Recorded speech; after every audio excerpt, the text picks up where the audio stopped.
It's great to be here with you young witches on this fabulous night. Remember, girls, show the world. Let them know it's Halloween. Hit it! I wouldn't change places with anyone tonight. We'll carve pumpkin faces and watch the witches' flight. Every human heart will shudder. Every soul will shake with fear. Tonight, the creepiest. Tonight, the scariest.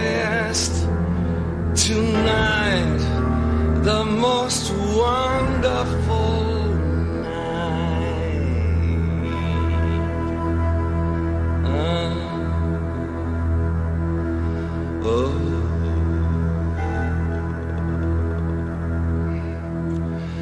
The year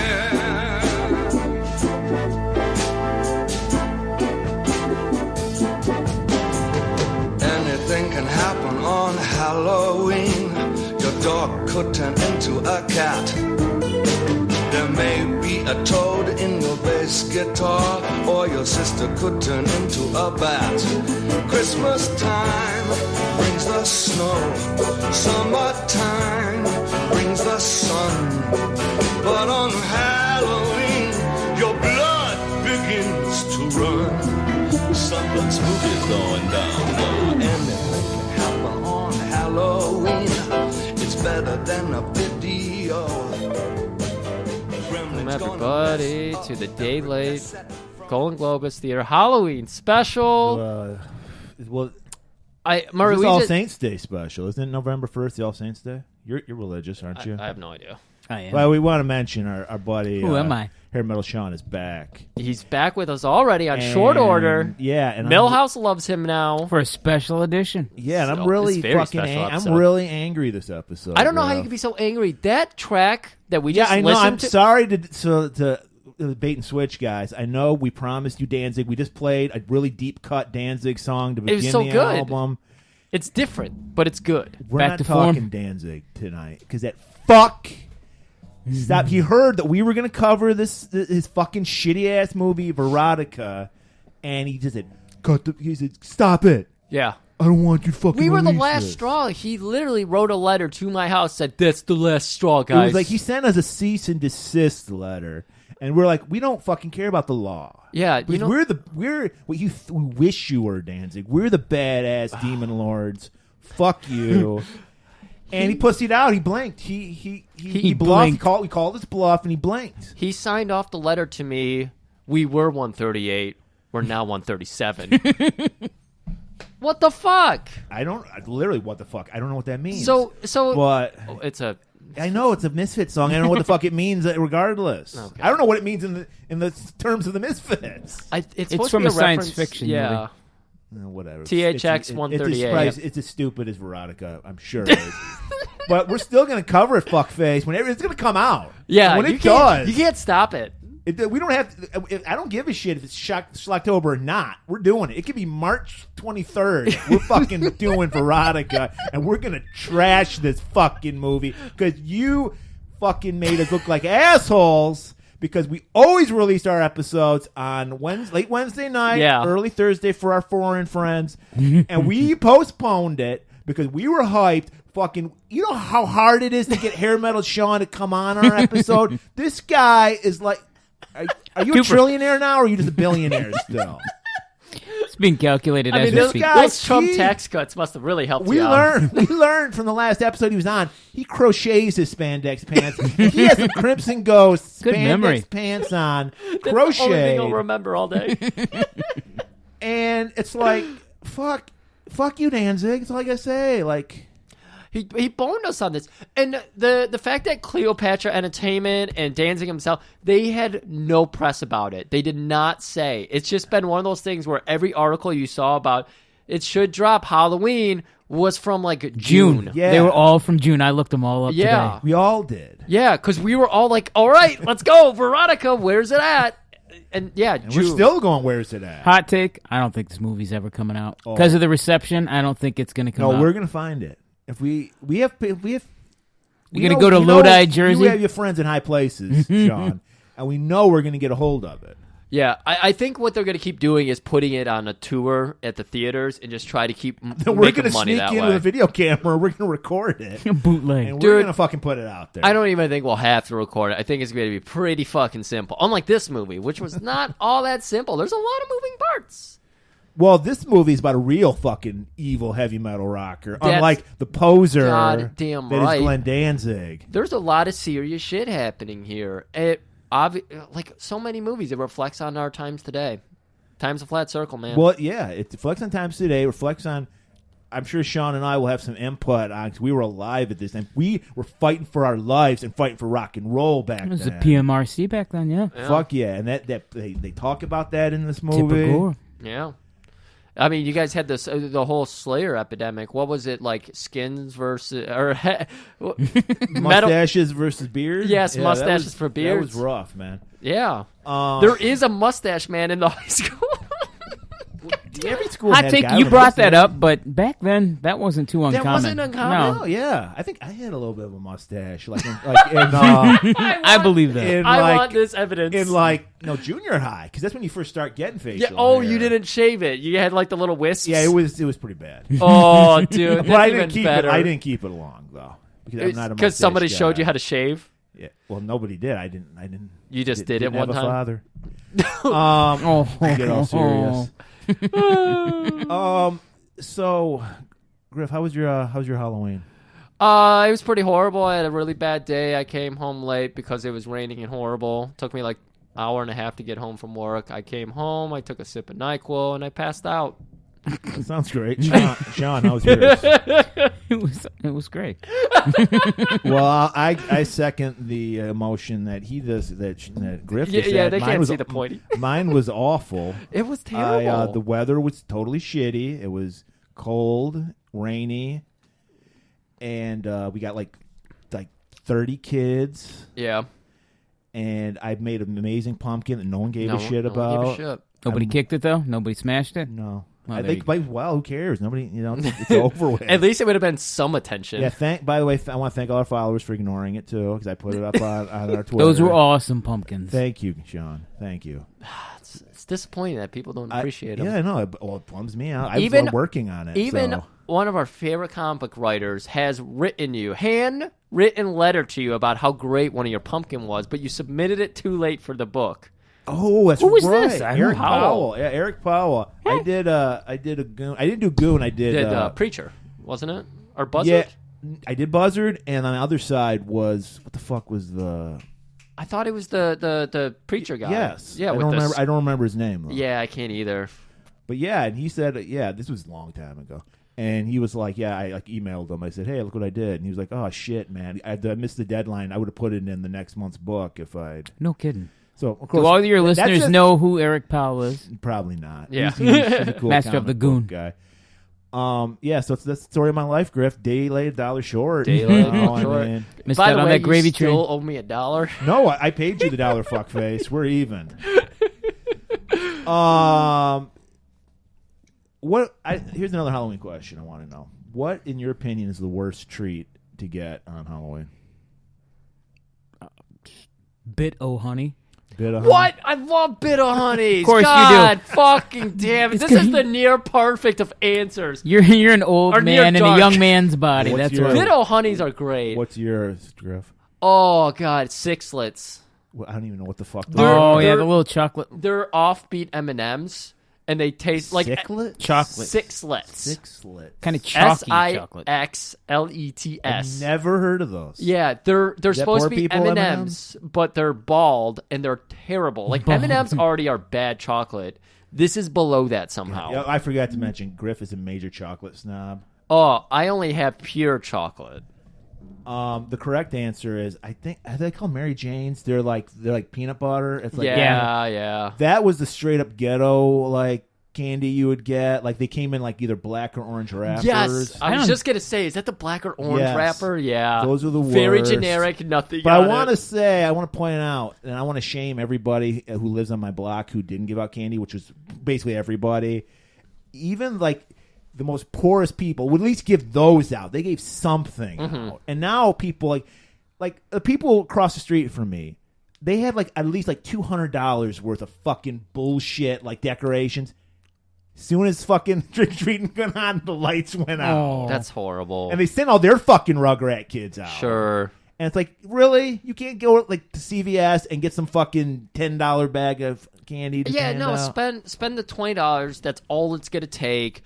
This is what the rich people. Sorry, Sean. This is what the rich people have done to us middle and lower class people. Is they fucking ruined this holiday for us because it was a middle class holiday. It's a middle class holiday. We gave out king size Snickers. Of course. Oh my god. Not full size, king size. Of course you did. A full box for every kid. I can only wish as a child to get a normal size. Mr. Murray, Snicker himself. I will have you know the one good thought I had on Halloween with the rain and all the shit. I was reflecting on one of my prior my costumes as a kid, and this one I was super stoked about. I had to like call people up to borrow shit. I got a nice leather jacket out, or a nice pair of slacks, khaki slacks. Do you know where I'm going with this yet? The John Travolta from Grease? No, khaki slacks and a leather jacket.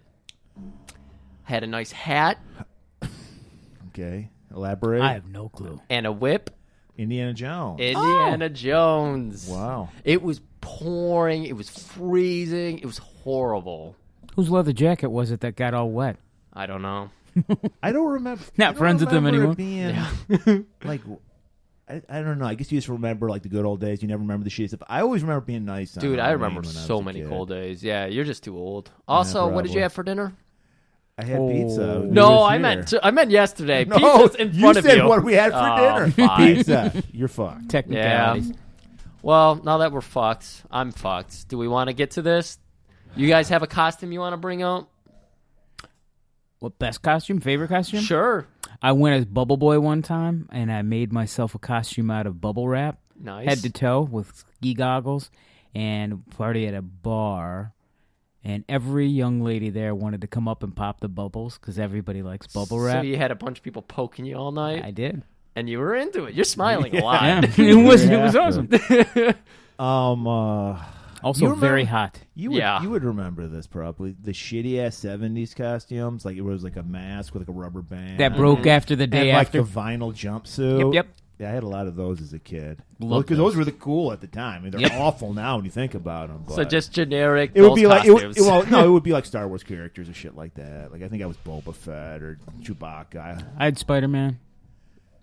Those are all so flammable too. When you look at back, how What was it? The Well, I don't know. It was all material. like vinyl or something. Wasn't yeah, it? that shit would melt right off on you. Look Well, like but Sammy's yeah, face. and we weren't pussies back then, so we could deal with that. We could bump each a candle and not freak the fuck out. We'd stop, drop, and roll. Taught us what to fucking do. Stop dropping. Hold on, guys. Just a normal thing on Halloween. Stop, drop, and roll. Right, you were prepared. Now it's like, the kid's like the fucking in the movie later on. Where We don't have people on fire in movies anymore. Back in the 70s and 80s, you had a guy on fire in every exactly. movie. This movie tonight had him. That's probably Yeah, why that's we right. know what to do. There's because two people. we didn't have the CGI shit. I mean, people probably think they can just bump on their keyboard and their fire go out. And it's like, that's not how it works, kids. Man, all this talk of no CGI and practical effects and people on fire. I'm ready to hit this trailer. Okay, so Do it. fucking Danzig, fuck you. I'm probably gonna. I'm just gonna say fuck Danzig, intersperse it all throughout this episode because I'm so disappointed in you. There's some hurt feelings here in the studio tonight. It's a little sad. It's a little melancholy. Yeah, I don't like. Well, Betrayed. this is what Never meet your I don't heroes. think- Uh-oh. I started it. No. I have. Here's the thing. Am I telling tales? Everyone at this table is a fan of Danzig, the musician, correct? Yes, sir. Hell yeah. And we all know he's a douchebag in real life. Yes, sir. So when you're a fan of Danzig, sometimes you feel like you gotta like defend him. You're like, Got to handicap him. yeah, you're like, well, yeah, he's a fucking piece of shit, but now you're just a piece of shit, Danzig, because you didn't fucking release this fucking movie. It's just, it's so annoying. obviously our lives will go on, and I'll be happy when I finally see it. It's just such a shitty thing to do. If you say you're going to do something, just do it regardless. It up for 4 months because like we said, in June was the last news we heard about this. Yeah. And then you don't follow through. I'm saying you'll never see this movie. It'll never see the light of day. They're saying this movie's supposed to be the Room of horror movies. No, it'll see the light of day. We'll find it. Because this is Jerry Lewis's clown movie. No, we'll find it. He doesn't own the movie. Cleopatra Entertainment, whoever produced, I'm sure they own the rights. And I'll tell you right now, I'm Cleopatra Entertainment, and I own the movie, and you'll never see it. Ah, so we can't even have it in 15 minutes ago, I bought it. Please, just make a laser disc for us. That's all I ask.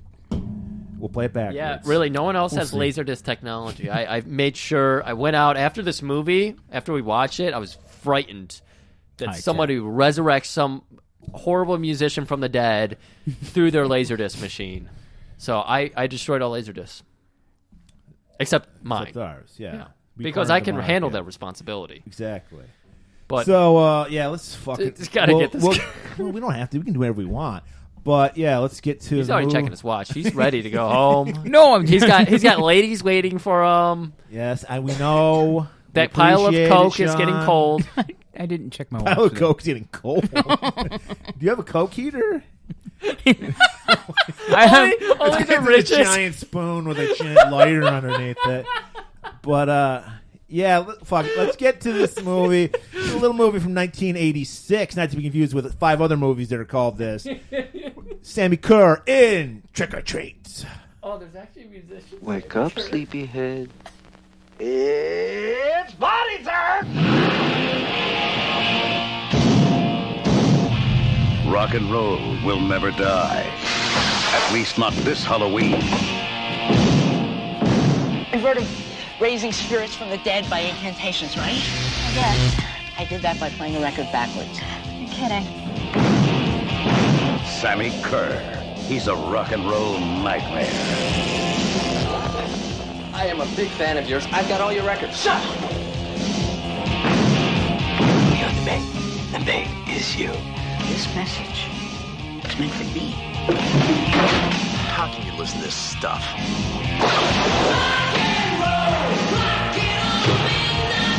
Shut it off! Shut it off!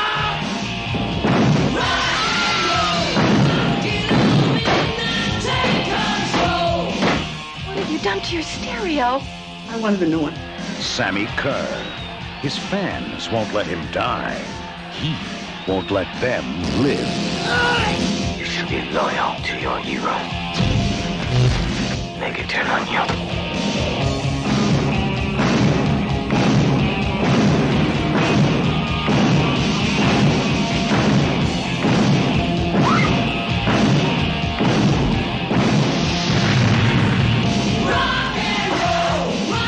Trick or treat. Looks like we better check out the party punch.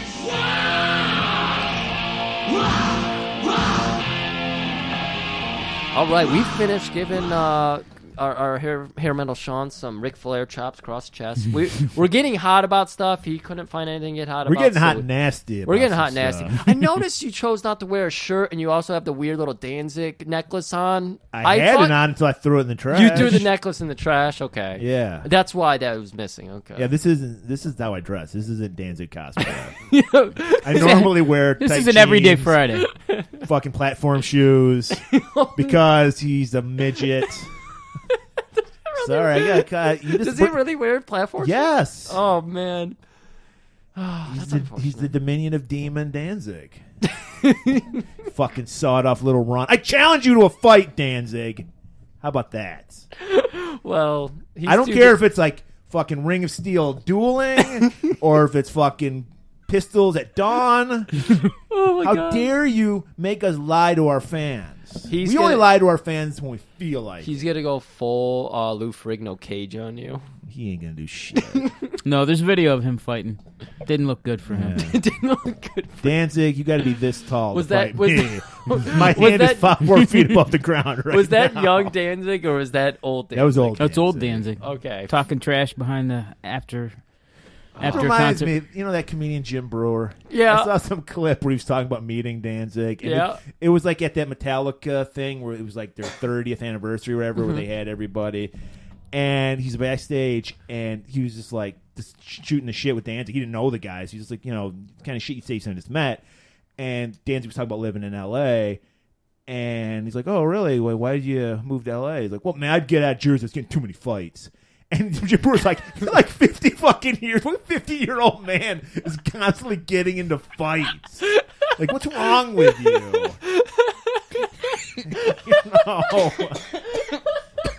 We're not getting to this episode tonight. We're just going to talk shit. It doesn't matter. It's called Shit Talking Danzig. We'll give you 5 minutes of the movie. Go back to Danzig. Oh, my God. Let's quickly get to this movie so we can talk more shit about Danzig. Okay. So we cut to our, we opened the movie Our with hero, our protagonist in the movie. White Power Eddie. No. His name's Ragman. Oh, excuse me, the Ragman. And we never know why he's called Ragman. I love it. This No is like backstory. they just throw you into the story. They throw you in the water without a life preserver, and it's up to you to sink or swim. Hit the ground running. I thought he might be like a trucker or something, or in that lifestyle, because they all have handles. I don't know. That's his hand. I think he was trying to reinvent himself because he's a loser. Girl. Wait, he's got that buddy, Gene Simmons, who has a handle, and he's a DJ. So maybe he was trying to, like, do a little DJ thing? I don't know what he's doing. But all that matters is he's writing a letter to his hero, Sammy Kerr, who's the baddest ass fucking rock and roller. I got to consult with a true hair metal champion over here. How does Sammy Kerr? How does Sammy Kerr fare in the hair metal world? Light. Very light. Wow. Light? Yeah. Oh really? My God. Yep. He's got a fire-scarred face. Yeah. Not in the beginning. That was Demon Sammy Kerr. He was badass. But well, like wait. Original Sammy. There's they show a clip of him. First of all, this would never get played on regular TV, but it's played on the TV here. He has just like a cobra. He's like fondling it. He bites it in half. He was like jerking it off in his Spray- mouth. No, it was blood. He bit it in half, and the blood was pouring on his face. Like, that's lightweight to you? Oh my God! If I saw a guy do that, I'd be like, "What the fuck?" Yeah, that's you like did Ozzy see or it. Alice Ozzy did Cooper. that. That's been done before. That's just Ozzy bit a snake in half and poured He the bit blood a on dove, it? he bit a There's bat. a big difference between a snake and a dove. First of all, I don't even believe the bat story. I think that's just some urban legend shit. I was there. He's rolling. Oh, What? you were there? No. Did you throw the bat? It was my pet bat. Batty. I mean, we all know. Oh, no. He would, before every show, he'd pull out a puppy and go, "I will not perform until you tear this puppy apart." And then throw it. Guys, those are real. Is this a myth? Yeah, these were all the urban legends that went around, and like this movie plays along with those kind of like themes. Like Wow, we did a perfect segue. Goddamn, high five to all of us because that was awesome. And then you just fucked it up. You could have just kept on going, but No, we got to stop and applaud ourselves. okay. So yeah, I want to point out I actually saw this movie in the theaters. I saw this movie in the theaters. Nice. Yes, I did because Ozzy was in it. Ozzy was.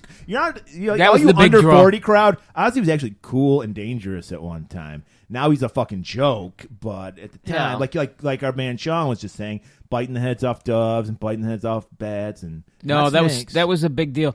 And that was the big draw for this movie. That was the main reason I saw this movie when I was a kid. So they were Ozzy. heavily selling you on Ozzy. Oh yeah, yeah. They were. He was a And that's why you were saying, like, Blinken. Yeah, that's why I said, come back quick, because he's in it I was for like, I didn't, like, I millisecond. blinked 25 times and he's still on the screen. But the role, obviously, was, like, faster it was a than cameo, yeah. Hotline of Coke. So Griff, this was like the height of the Satanic Panic, where like there's a theme. Backward masking is a huge theme of this movie. But, I'm sorry, backward masking, where you put messages in reverse on an album. Yeah. And somehow, if you play them forward, you subliminally hear them backwards, so you can hear these messages. And people really thought this shit. They were like all these evangelicals that were like, "Oh, this shit is real." Dude, anything you watch from the 70s where vinyl is prevalent, they always had, like, they'll work something in there with that. So everyone is familiar with this, but there was a heavy theme of this movie. And it's all about the man shutting us down. Sean, don't you miss those songs just about fighting for your right to rock? We're not going to take it. We're not. Like there's so many songs just about fighting for your right to rock, and now nobody even respects their right to rock anymore. Yeah, no, it's just like a granted thing at this point. You guys actually had to fight for it. Yeah, and when you don't fight for it, it dies. If you don't care. Yeah. Ozzy said you can't kill rock and roll. Well, it's dead right now. So they didn't kill it. It died on its own. Yeah. It just got old like Ozzy. Yeah. So and then it got fucking annoying as shit and had its own MTV show. But we got to get back to this. Back to Ragman. Yeah, so Ragman's your classic loser. I want to give props to the set dresser for this movie because it's so good. It's like the quintessential 80s burnout loser bedroom. Yeah, you guys are both like had a little tear in your eye seeing this bedroom. I wish I could have lived in an unfinished attic like Ragman did. I mean, it was the best attic I've ever seen. Plus, back in those days when they'd represent like some kind of kid who's into metal, they'd put up, dare I even say it, but Rat and Dokken and stuff like that. And then the kid wouldn't even have long hair. Like he wouldn't look like a burnout at all. It would look like he'd have a headband. It would look like the bully in this movie would be the guy that you're like, what? And he'd have a headband and maybe like fingerless gloves, something like that. Yeah, like a studded belt. But this one, he did have a little cheese. I saw little Twisted Sister posters and stuff like that. But he had a lot of deep cuts. He had some Raven posters up there. He had Possessed, the 7 churches. He had all kinds of different stuff. That Ragman was legit. He was no poser. He really wasn't. It was great set dressing. Someone involved in this movie really. They had cared, they had their hair metal Sean on in studio. Where were you in 1986? I think you might have been working on this. The yacht might have sailed that way. It was just a dinghy at that time.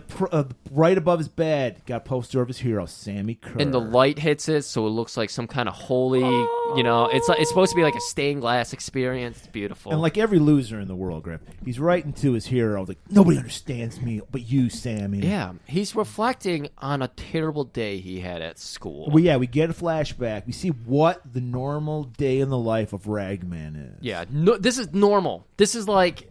You go to school 200 days a year. This was day like 1 of 200. So hour number 1, he's cowering underneath the staircase. Yeah, he's too scared to even come in. Listening to some sweet deep cut, full of Raven, and he's just fucking loving it. And he's like, "Man, school would be so much cooler without other people." And then, but then he has to go to his locker. Yeah. He sees this girl, Leslie, this beautiful girl he loves. She waves, and it's got to be that awkward scene where actually she's waving at someone behind him, and he's like waving, huge smile, and then he notices, and he's like, she doesn't notice him at all. Not at all. Yet she wants to fuck him so bad. Well, that plays into the fantasy that we all have. So weird. And it also plays into a theory I'm going to get into near the end of the movie that I have about this movie. So yeah, and then the worst, the coup de grace, if you will. He's taking a shower. He's wearing his pants, but he's still taking a shower in gym class. Oh yeah. And his pants are wet, so he's take them off. He goes back to put on his fucking battle vest and his fucking denim armor. Screwing his spikes back in. The jocks, they're all 30-year-old men.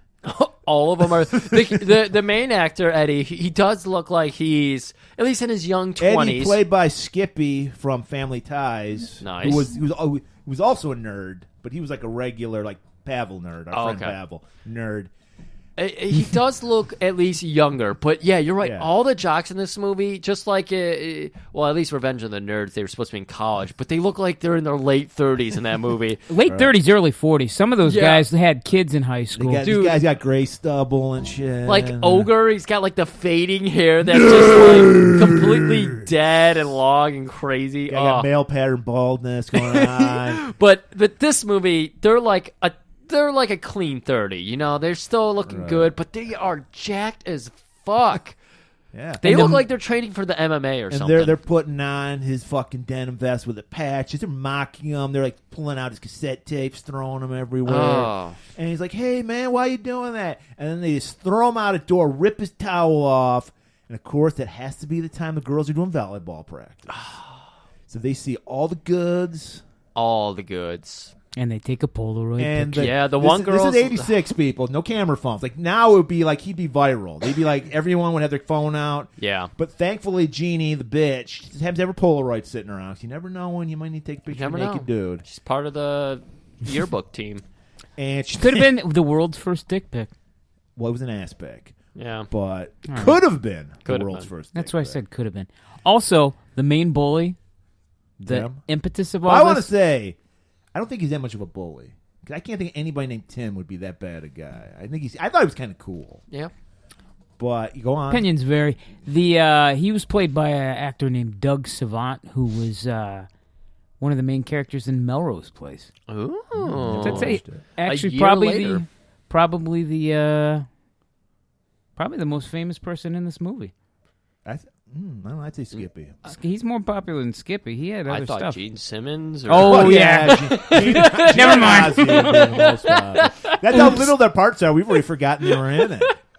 Of the main players. But yeah, so wait, they're just humiliating. All the guy wants to do is go to school, man. Yeah, why you got to do this shit? Why you got to basically rape him?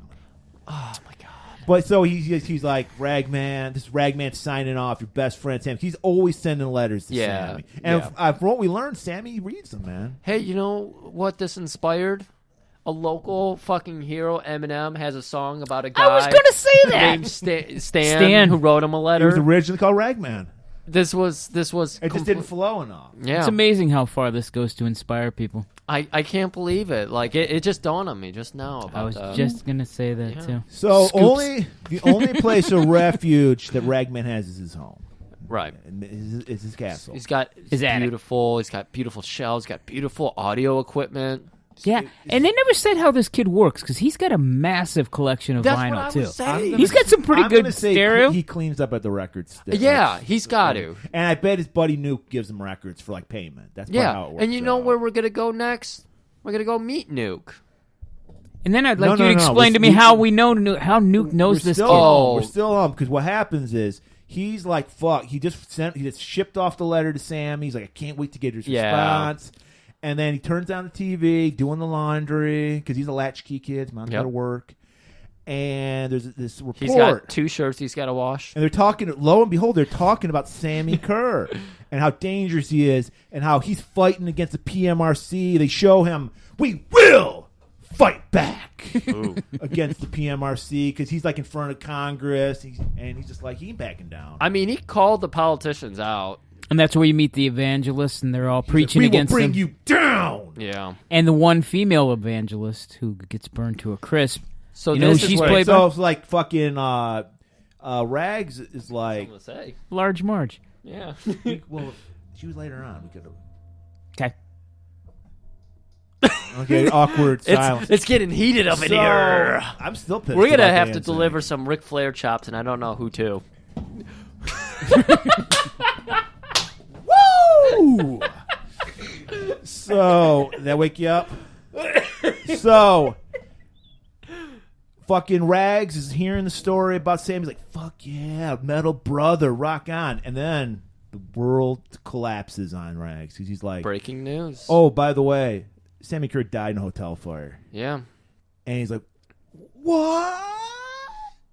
And he immediately runs up to his attic room, just rips off all the fucking Raven posters, the Judas Priest posters, the Kiss posters. But he can't tear down that Sammy Kerr. Sammy Kerr. I want to call him Sammy Kerr so bad. But yeah, so he's calming down. He's like, you know what? I gotta go talk to somebody about this. So he heads to he's got to go to the second only friend he has. Yeah. The only other person he knows who really loves Sammy Kerr. Right. Even though he's the biggest star in the world. Yeah. They're the only 2 people who like this guy. Yeah. So it's our man Gene Simmons playing Nuke, who, according to IMDb legend, do you want to go with this, Sean? He was going to be the role of Sammy Kerr, and he turned it down. Oh. And he said, "I'm too big for that. Give me a smaller role." Yeah, I didn't understand that. I didn't read that part, but do you want to elaborate on who else was up for the role of Sammy Kerr? Yep, that was Blackie Lawless from the band Wasp, and he was going to star, and he had an agreement pretty much done, and he was going to do the entire soundtrack, and then they pulled the old switcheroo. And they had... Was there any reason why Fastway, the band Fastway, was doing I have no idea, because Fastway's a little light for what Sammy Kerr looked like and some of the posters he had and stuff which like is really weird, because Fastway, the guitar player was Fast Eddie Clarke from the classic lineup of Motorhead. Yep. And they had I heard, I don't know if this is true or not, because I didn't care enough to delve into it. Like the drummer from the Clash was in the fucking band. It could have been. He was kicked out. He was a really good drummer too. And like somebody from Eddie Trunk's favorite band, UFO. I think he was playing bass. And so yeah, it was very lightweight, and it didn't fit what you expect from this character that they're building up. But they kind of bamboozled him. And Blackie Lawless said, "Well, if I can't do the music, I'm not going to do this at all." So that makes sense because you're like, if the whole reason I think Blackie would get in there is to get more publicity for Wasp. So if he's lip syncing fast way, it kind of defeats the whole purpose. That'd be terrible. Yeah, we want you to be labeled Coke, but we want because nobody especially back then we didn't have the internet, so we go, "That's what Wasp sounds like." Yeah, for sure. I'm not listening to Wasp. No, that would be a total mind. So fuck. Smart move from Blackie Lawless. So the next best thing, they're like, guys. This Sammy Kerr is a bad motherfucker. Are there any solid gold dancers available? And lo and behold, there was. So we got the man Tony Fields, solid gold dancer, Sammy Kerr. So our buddy Nuke, he's like, look, it's terrible news, but I got some good news for you, bud. I just happen to have the hot cut. There's only one of these in the world. Sammy Kerr's last album that has not been released yet. I've got the only one, and because it's like a fucking acetate, it's the only copy. Yeah, and because you're the only other person in the world who loves this huge superstar, I'm gonna let you borrow it. But I need it back. No, he's gonna let him have it. He says, and he's like, "Wait, don't you need to play this?" Because apparently, what I was getting from the scene was that because Sammy Kerr went to the same high school as Ragman. Yeah. And I'm getting that Nuke probably went to the same high school too, and Sammy and Nuke knew each other. That's what I'm reading. That makes the perfect sense. So Sammy gave Nuke the demo because he already had a copy. He put it on the reel-to-reel, didn't he? He copied it, yes. Yeah. Okay. Nuke copies it, and that's why he gives Nuke had his Ragman, copy, so he was like, it doesn't matter. He's like, I know you're the number one Sammy Kerr fan. I know the guy, and I don't even like him that much. Yeah, he's more his minion than anything. Right, and so but he's like, don't worry about it. I'm still going to play this track backward masking people on Midnight Halloween. But I taped it. This is yours. Do whatever the fuck you want with it. Just don't put it on Discogs. So, Eddie's feeling pretty fucking good. He had a shit day, but you know what? You have to hit your lows to realize when you hit your highest of highs. Peaks and valleys. So he hits school next day. He's feeling pretty good. He's going to his locker. He's just getting his books out. And that girl he likes, Leslie, comes over. She's like, hey, those guys are real jerks. And she slips him the Polaroid of his ass. Well, she covers for him. She's got like a heavy metal cassette. And she has it underneath. Like, here's that tape you let me borrow. Wink. Yeah. Hands it off. He looks on. It's very sly. She's smooth. She's. How does he not ask this girl out or anything? He's so dumb. I gotta think like maybe she's got like a slow brother or something. She knows how tough it is. So she feels bad for Rags. Because she's like the hot chick. Why does she even want to talk to this guy? Yeah, for sure. There's somebody in her life that's got it rough, too. And she doesn't just do that one courtesy. She's like, hey, there's going to be this pool party. I'm going to be in a swimsuit. I'm going to be, like next to naked. I want you there. I want you to see me. I want to see you. Why don't you come tonight? You can see me pretty much naked. Maybe I'll show you my boobs. Okay. Maybe real naked. All right. I think I can be there. I got to check my schedule. Yeah. I mean, you're not my friend or anything. So he makes it home. He puts on his best creep outfit. The army jacket. He puts on his army fatigues to go to a pool Chuck party. Taylor's backpack. He's nerding up, people. He's got his headset on, of course. He's got his fucking 25-sided die in the back. He's brought his D&D books. And he shows up, and fucking Tim, the bully. Apparently not a bully, according to you. Tim, pretty alright guy. He's just asking tough questions. Yeah. Hey! Who invited you? Because you know what? Maybe no one invited him. Maybe he was just trying to keep the party cool. And Tim looking great with his fucking short shorts ball sack hanging out the bottom of his and short. his button-up shirt down to the last button tucked into those tiny shorts. And he's got his hands in his pockets. You can see the tips of his fingers to the bottom of his fucking shorts. Those weren't his fingers. Murray, what, 10 dicks? I know you weren't rocking this look, so Sean, how comfortable was that? Because I've flirted with that a little bit. I have not had the courage to take it outside, though. Let me know. In my neighborhood, we call it cabana wear, actually. Cabana wear. Yeah, it's more for the tropics, the seasonal thing, not for just a pool party. You don't pull that out for anything. Pool party. You don't pull that out for anything? I mean, you can't bring the cabana here? I could. You choose could. not You can to. do whatever you want. Look at this man. He's got the confidence of a kid who just got Sammy Carr's recent album. Sammy Carr. Confidence of a kid who just murdered somebody. Sammy Kerr. So then Jeannie, who's Tim's on again, off again fuck buddy. Yeah. She's like, look, calm down. Let me be the reasonable person. Let me be the abdicator Cooler here. heads will prevail. Let me insult you in a different way. Eddie, Ragman, White Power. Why the fuck are you a creep? What the fuck's wrong with you? Why Do you can't you be even normal? know who's running for student council? I didn't think so. Get the fuck out of here. And Tim and his buddies, cohorts go, we'll take care of it. Yeah, Eddie's so stunned. He's just standing there blabbering like, I'm just looking for Leslie. Where is she? And Tim, as luck would have it, he's curling some weights while they're at the pool party. Yeah, he goes, pumped. I got an idea. Light bulb goes off his head.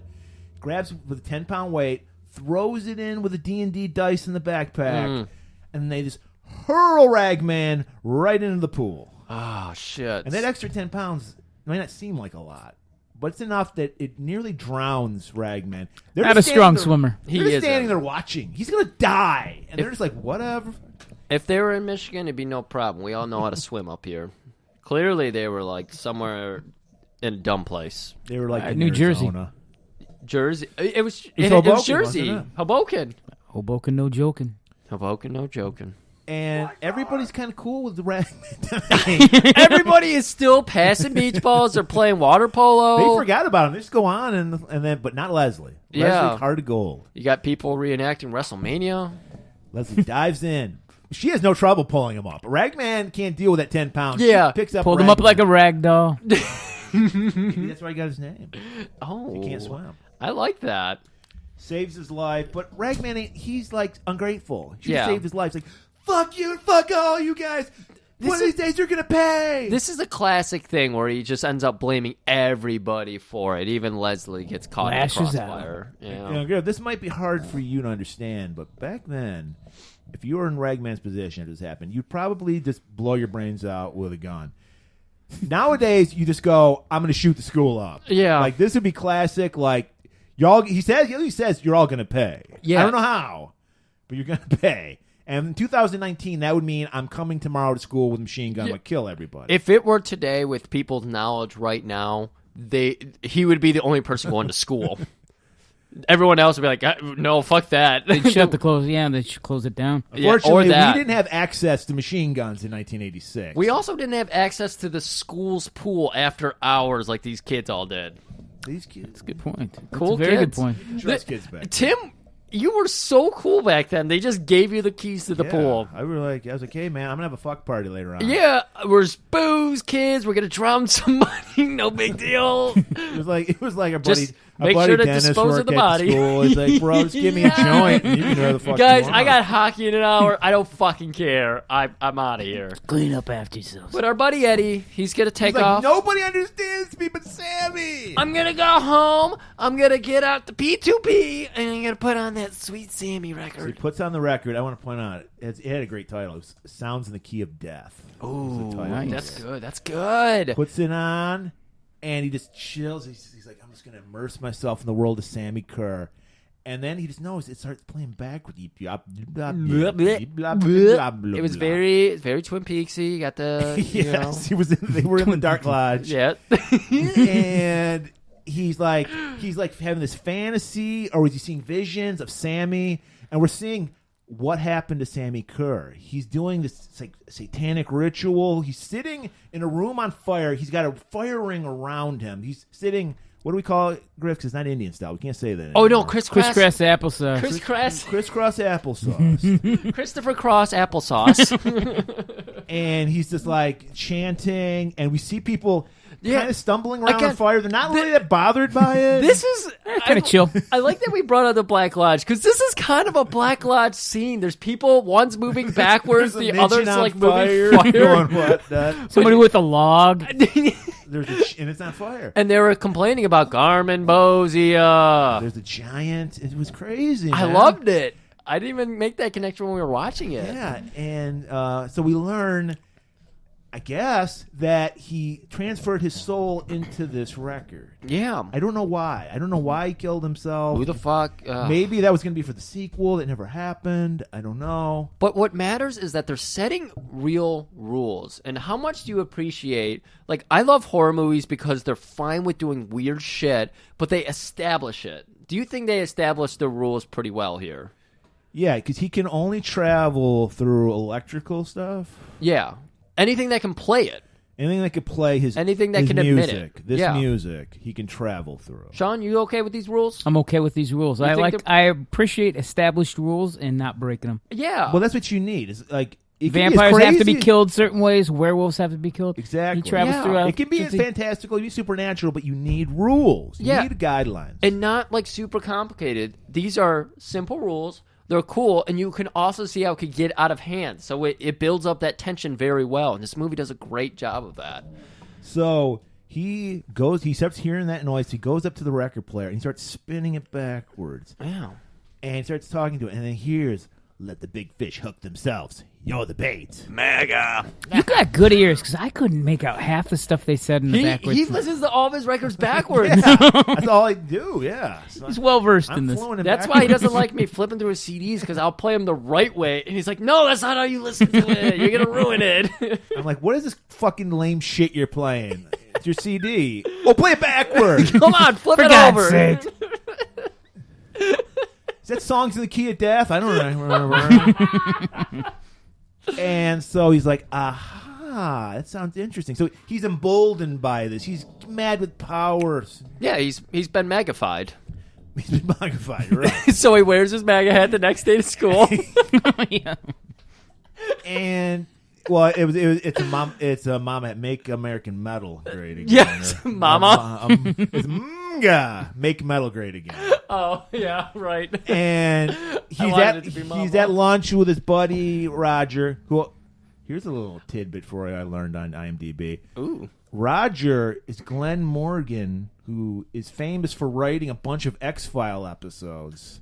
He's like he wrote some of the most like popular X-File episodes. This is the only acting role he ever had. He's more behind the scenes guy.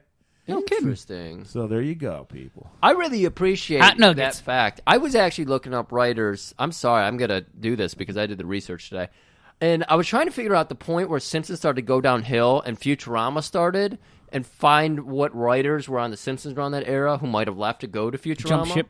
Yeah, and one of them that came up was Ken Keeler, who is like the crazy guy who had like a math theory that was proven to be correct in Futurama.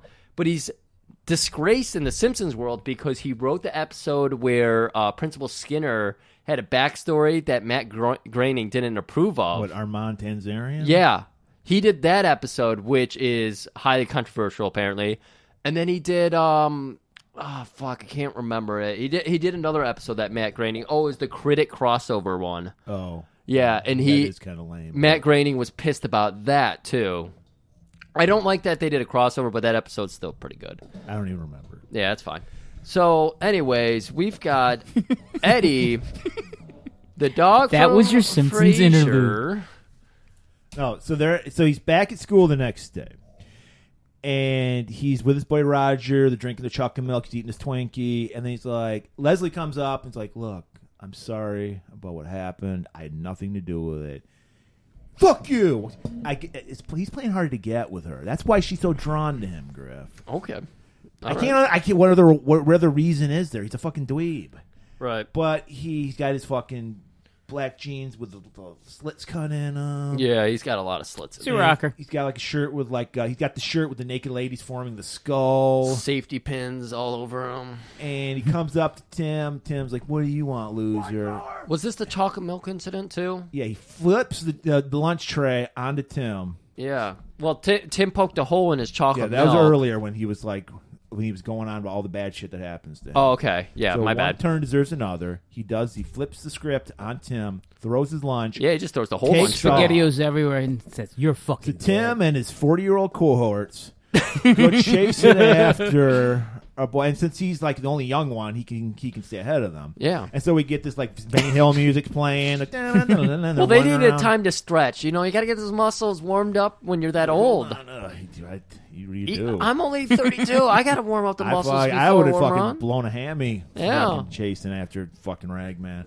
Yeah. And so they're going all over the school, and then Ragman, perfect trap. He makes it look like he went in the teacher's lounge, but he didn't. He's hiding in another room. Ooh. Tim thinks he's in there, so Tim grabs a fire extinguisher, the 1930s kind that shoots water out of it instead of like fucking foam or the powder. Yeah. And just blast the teachers. Aww. And it's like, so Tim's clearly in trouble. You're we in get the our doghouse. act break, and I believe this is where we get Roger and Eddie hanging out. Yeah. And Eddie is so thrilled about this new record because, of course, he would be. It's his man, Sammy Carr.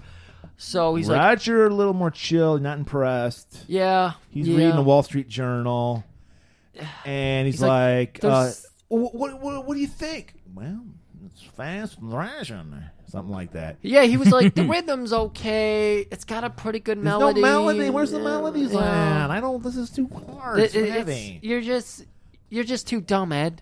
You don't get it. You don't get it.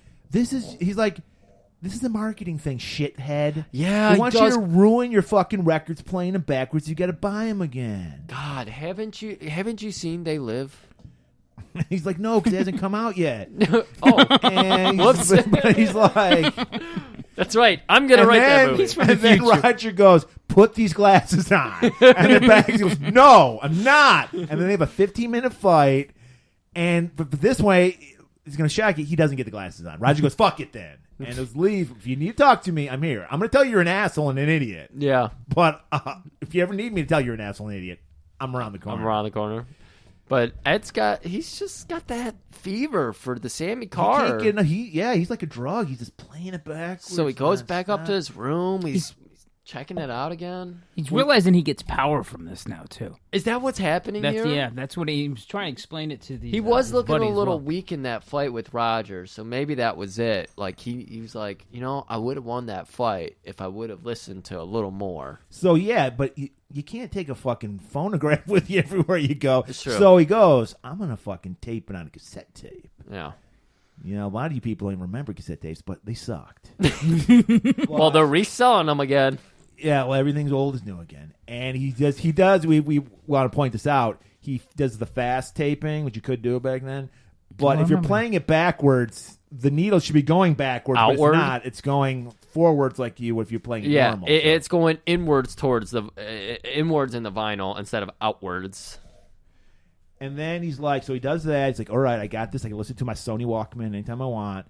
But let me talk to see what Sammy's got to say now. Yeah. So he's like, Sammy, it was awesome what we did. What else are we going to do, Sammy? And then Sammy's like, revenge. Nail them all, remember? 6-6 crush. Metal machines. 6-6 crush. 6-6 crush. What could that mean? Sean. What does that mean? What does that mean? It's a foreshadow to where they're going. Where are we going? We're going back to school. We're going back to school. Okay. Going back to school, he finds a special place that I assumed he would have known about before. How big this school is, who knows? And it has the number 66 above it. Room 66, people. Little foreshadow there. Yeah. He opens it up. It looks like it's the machine shop. Okay. The woodworking shop. The shop class. No one's in here. Nobody's in there, so he thinks, hey, you know what? Time for some tunes. Time for a sandwich and a Twinkie.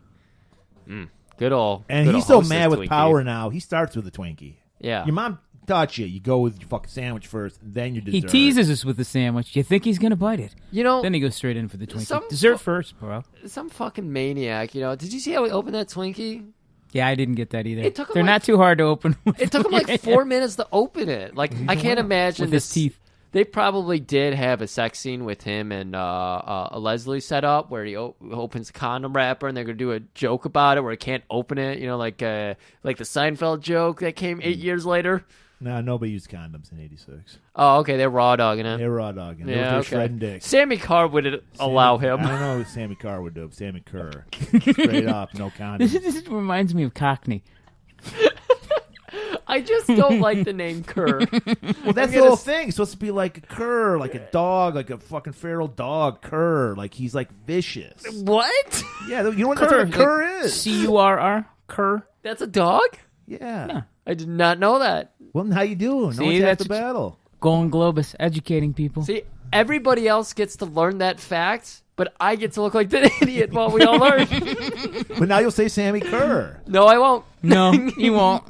So he's eating Twinkies like an idiot. Like a madman. He's consumed by a Twinkie. He doesn't know it's Tim He and his rips cohort. the top off and he just smashes it into his mouth, and that's when Tim arrives with and his little cohorts gay buddy. Rocking the straight up 80s new wave look. They got the tie. They got the button Skinny down ties. shirt. Yeah. Tucked into the jeans. I didn't like that their ties matched. Their shirts? Yeah. Yeah, that was... They should have switched ties because they would have been perfect.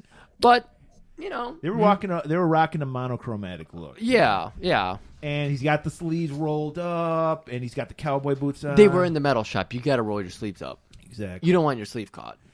And like, hey, fuckface, we just got done doing janitorial work. I hope you have a couple more Twinkies, because I'm feeling a little hostess. Ooh. Host pissed? Oh. Host pissed. Oh.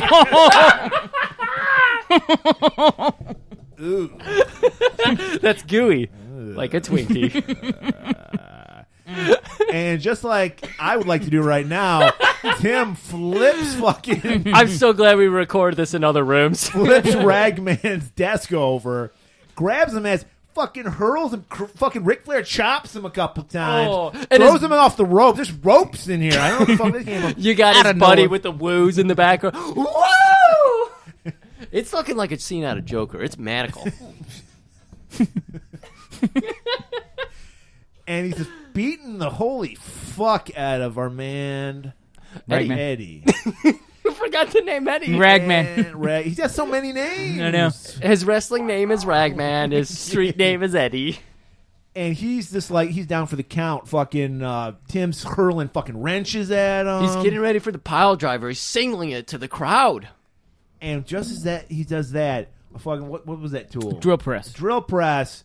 Grabs his tie, yanks him down. Man. Fucking Spike aiming for Tim's eye.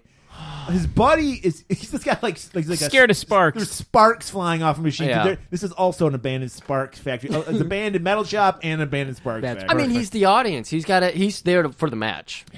And he's just like, sorry, bud, I can't help you. There's sparks. Yeah. And he's like, dude, I got a lot of hairspray in my hair. I can't go into the sparks. Highly flammable. And Tim's freak, like, stop it, man, stop it. And the Ragman's just eating it up. He's just loving it. He's got his hand right on the power button. He's pumping up the crowd, man. He's like doing the Hulk Hogan ear thing. Like, let's hear it. Do we want to stop it?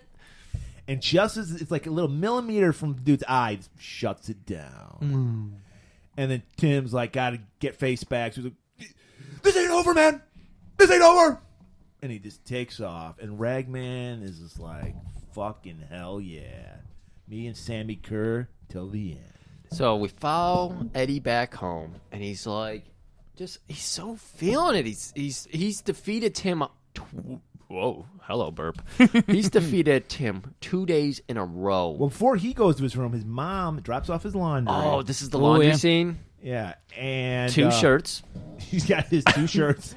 It's a waste of water, lady. The fucking alternative tentacle shirt. Cat, and you notice he never had any Sammy Kerr shirts. For a big Sammy Kerr fan. That's a great point. Yeah. You would think, he would have all kinds of merch. He wore that close to his dong. Okay. All he had was G-strings. Yeah, he had the... Banana hammocks. Sammy hammocks. Sammy hammocks. Cock ring. And the mom says she's folding up his Sammy hammocks for him. And she's concerned. She just watched a special about the Satanic Panic. She's concerned about her kid. She's like, check out this vinyl he has. Her mom's super vinyl snob. She's like, let me see what this loser has. So she's looking through it. More deep cuts too. Some bad editing because the fucking thing starts changing every once in a while. But what did you remember? One of Canada's best thrash speed metal bands, Exciter, was in there. Nice. I can't remember the other. There was one called Impaler. And then I don't remember that one. Megadeth's. Killing is my business, and business is good. Yeah. This kid's legit. Or the set decorator's legit. Not for mom. She's like, mom's not legit. Pussy shit. Just like pussy shit. Tosses it. And then the fucking radio starts going off, and mom just freaks. She's apparently she's never heard Sammy Kerr, even though her son's obsessed with him. And she's like, turn it up. She's just fucking. She's slapping every knob everything and but lever. the power button. Yeah. She's like, flailing. And then it shuts off. She turns around. Fucking Ragman's there, like, you didn't find a strap on, did you? That's Rogers. Roger left it here. I had nothing to do with it. And she's like, no, I did not find a strap on. Okay, thanks, Mom. Get the fuck out. The Sammy Cargo Express. Get out, Mom. He's that powerful. He tells Mom to get the fuck out of the room. Yeah. This is very respectful, Mom. Like, they are respectful for each other's folding boundaries. his 2 shirts, man. She's a good mom. I want to also point out the mom was played by Elaine Joyce, who I've never seen act. She was always on Match Game in the 70s. Oh, really? Yes. I watched that all the time. Her shtick, she was a ditzy blonde. That was always her shtick. Yeah. Like, I've maybe seen her on an episode of Love Boat. I was just going to say that. I don't know if she ever has been, but it seems like that or Fantasy Island. Exactly. She would have been. I'm sure she was on both. So she does act. If you ever watch Match Game, if you ever have grandparents and you go over their house, they're probably watching Game Show Network, and you can go, "Oh, that's Elaine Joyce." Okay. I feel like they have this step-parent kind of relationship because she's very respectful of his boundaries, and she's really respectful of his boundaries. I think she feels guilty because obviously his dad's not in the picture. Yeah, but overcompensating. But even when she's dating Stan, who's not to be confused with Eminem Stan. Yeah. But also foreshadowing. But even Eddie is just like, hey, that's cool, Mom. He doesn't seem angry about that at all. He's just like, whatever. Are you fucking kidding me, Cat? God damn it. Cat's eating our pizza right now. And so they have a pretty great relationship. His life might be hell at school, but at home it's pretty all right. She's doing what she can. She's a single mom working hard. It should have been a sitcom of some sort. Alice. So he makes another cassette. Yeah. Because he's like, this is it. This is how I'm going to get back at my fucking enemies. Yeah. Fuck Ragman. What's going on with Tim? Tim's a cool guy. I want to know what's going on with him. Well, like any guy named Tim, he's about to get laid. Well, you skipped over the part here where he goes to school and gives Tim a very particular tape. Oh, right, because you got to bring this up. This is when fucking Ragman is cock of the walk. He's dressed chains. He looks like a everywhere. young David Lee Roth. He's got a headband on. He's even got a T-shirt with chains stitched into it. He looks cool as fuck. And Roger, his buddy, who's ogling a cheerleader at times, looking up her skirt. Yeah. He's like, oh, wait. Ragman, Eddie, where the fuck your name is? You missed the midterms. And Eddie's like, so? Gives a fuck, dude. Who needs school? I got power, baby. I don't need fucking school's for nerds like you. Check out this riff, air guitar. White power! While he does that, Leslie comes up. She's just like, look, I'm worried about you. And he's like, hey, Leslie, what are those? Those look nice. They're called jeans. Jeans, la-di-da, they look French. Good. Look good, baby. And he just like gives you a little pat in the face, slap on the face, like, ooh, yeah, just like a tap. Cheek he's like, pinch. who loves you, baby? And then he just takes off. A little pat on the tush. Little pat. Nothing sexual because he called it a tush. That's not sexual. He didn't clench his hand. He just patted. Yeah, he just whoop, whoop. It's a very chaste dehumanization of Leslie. But his goal today. What's his goal today? Is to drop off this shiny new Sammy Kerr cassette that he made. As a piece of. This is why the record industry was so against home recording with tapes, because you could do this. If you weren't allowed to do home recording, you could not kill people with Sammy Kerr tapes. Record industry once again on the side of angels. Conspiracies. So, yes, he drops it off. And then Tim goes to his locker and says, hey, Tim, peace offering. It's a nice little, shiny little cassette. And Tim's like, okay, whatever. Cut to later at an inspiration point. Tim and Gina. Gina the bitch. Macking out like a motherfucker. Macking. They're just going to town. You know what should have been playing? Return of the Mac. Well, bow now, bow. No one knows this song. I know that song. It's ahead of its time, too. It's a great song. That didn't come out till when? It was like the 90s. Yeah. Probably early 90s. Anyway. I checked out. I'm with Ragman. I'm out? stuck in the 80s with Ragman. Well, Ragman's not about to stick around. Well, excuse me, not Ragman, Tim. Well, Tim is like, hold on, I gotta jerk off because I'm gonna bust it out real quick. And maybe he has to pop pills. I don't think they had Viagra back then. What did he get up to do? To go to the bathroom? Yeah, or to puke? He had to say, like, babe, he's like, I don't want to kill the moment, but I gotta drain the vein. Oh, so I thought he was looking at the sunset. That would be so awesome. He's like, babe, I gotta take this in. You ever seen a beautiful sunset like this? I gotta go. And she's so used to it. She's like, oh my god. And one single tear comes down inside. She's like, I'll come back later tell me about it when it's done. Fuck that sunset. How about this pair? I like your explanation. He just wants to watch the sunset.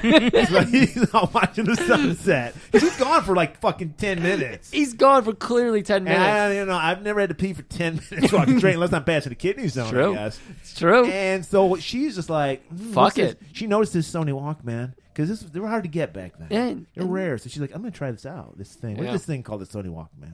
Well, she knows exactly what to do with it. Yeah. And she puts on that Sammy Kerr tape. And this is like a slow jam on Sammy Kerr tape. It was.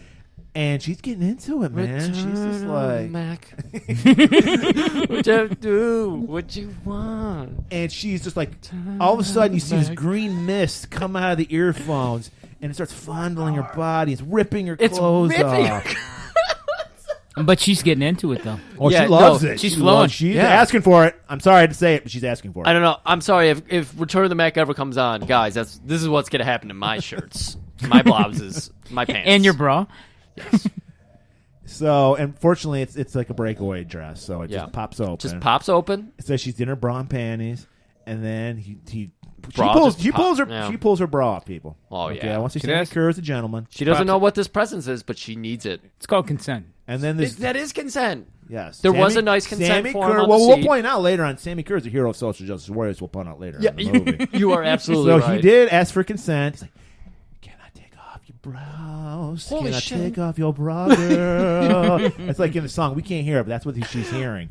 So wait a minute, because he manifests himself in the form of song, gas, and human. Is he supposed to be Jesus? And no, there's one demon. more form that we're gonna get to in 5 seconds. Yep. Because there's a gas hand that grabs her panties, and she's like fucking coming. She's having an orgasm. She's about to.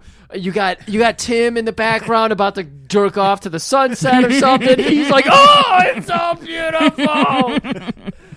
And she opens her eyes, and a fucking demon.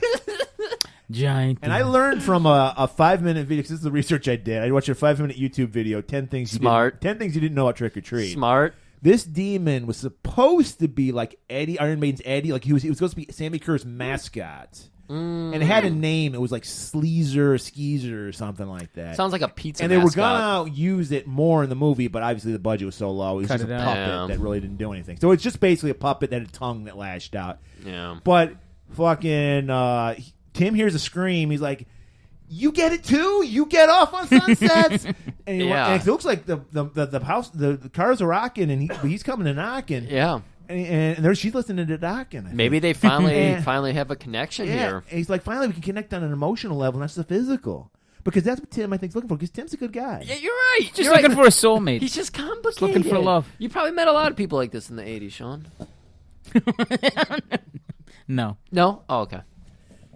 You're just like Cro-Mag, Neanderthal. I like to put him on the spot for these really hard questions. Where they come out of the blue, and I'm like, wait, what?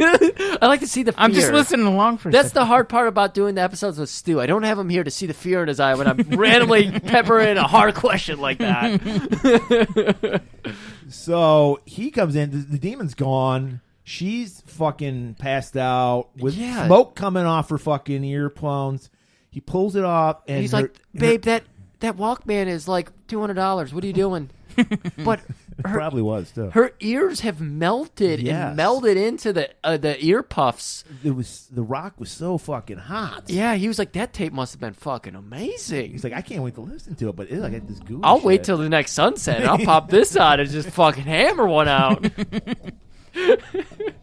So, cut back to everybody goes, Ragman! White power! To the heavens. He somehow blames the Ragman for that.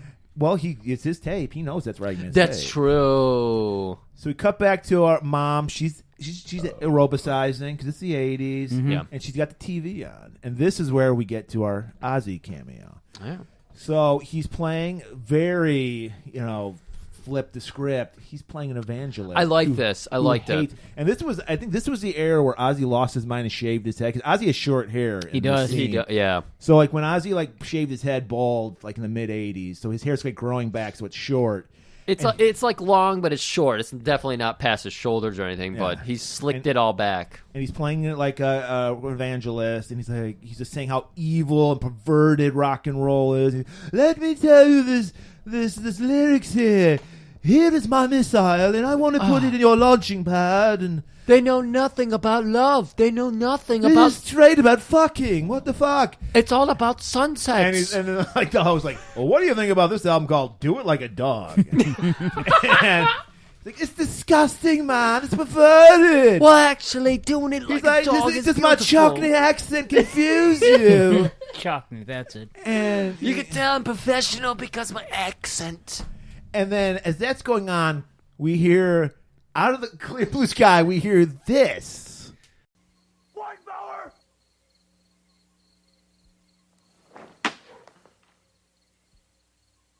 White power!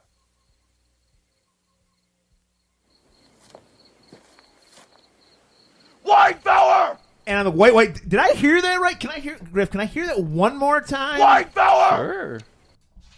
Okay, what's fucking going on here? Tim is basically screaming about white power and about I guess it's the age-old punks versus metalhead wars. This is before the crossover happened. Mustaches against beards. And yeah, man, Tom Araya from Slayer didn't break it down. Like he didn't bring us together at this time. Yeah, what is going on? Long hairs, skinhead, mustache, beards. Oh my god, he wasn't there for us, man. Yeah. So I don't know. He just goes on a racist rant about white power. White power, and so very fucking Glastonbury. Hitler was right. Hitler was right. And Ragman ain't even any of that shit, all right? He might be a Satanist, but he's not a racist. Yeah, he isn't. And he comes out, he's got his jack-o'-lanterns because it's a few days before Halloween. Yes. And the fires started. He pulled a force move on Tim. Tim goes up to him. Ragman puts his hand out. Puts his hand out and he stops him dead in his tracks. Shit. That's right. He is a Sith Lord, is what fucking Ragman is. Oh, man. Because as we learned from the great prequels, there's a teacher and a student. And the teacher is Sammy Kerr. It's a rule of two. Is Ragman. God. And Tim is, for the first time in his life, is scared of this nerd. Yeah. Like, you just stay away from me, man. Just stay away from me. And he just runs off and leaves. Damn, dude. This is getting... Now, Rags is finally getting worried. Once you start putting out the white power stuff, shit gets real. Yeah. So he's just like, whoa, I got to talk to Sammy. We got to slow this maggot train down. It's getting a little too real for me. Right. It's like, and then he puts on the album. It says, "Build a wall, build a wall," no. And he's like, "Not you too, Sammy." Colorado. Mega Mag Radio, Mega Mag Radio.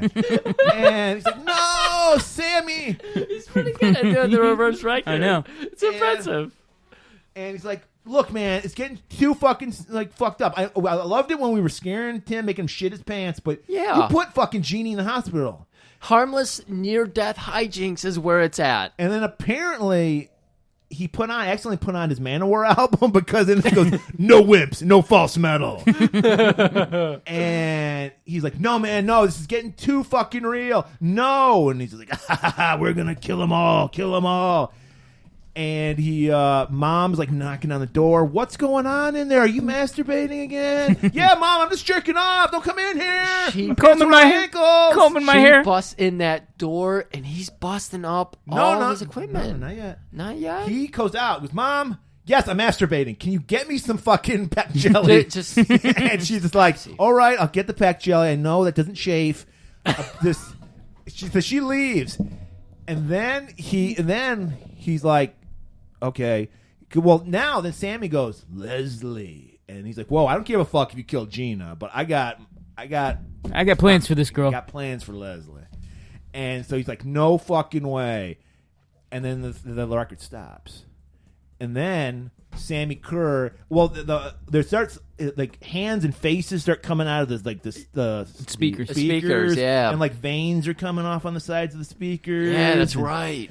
And it's fucking Sammy, man. He's finally gonna emerge from hell. Yeah.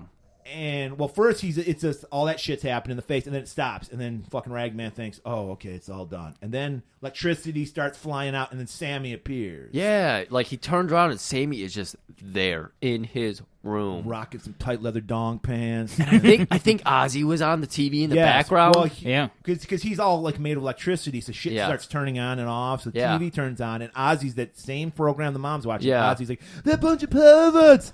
And then Sammy just puts his hand on the screen and just claws it. And it's like, ah! And then Ozzy screams. And then it cuts out. It's a very cool effect. And like fucking Sammy's like, dude, I thought we were bros.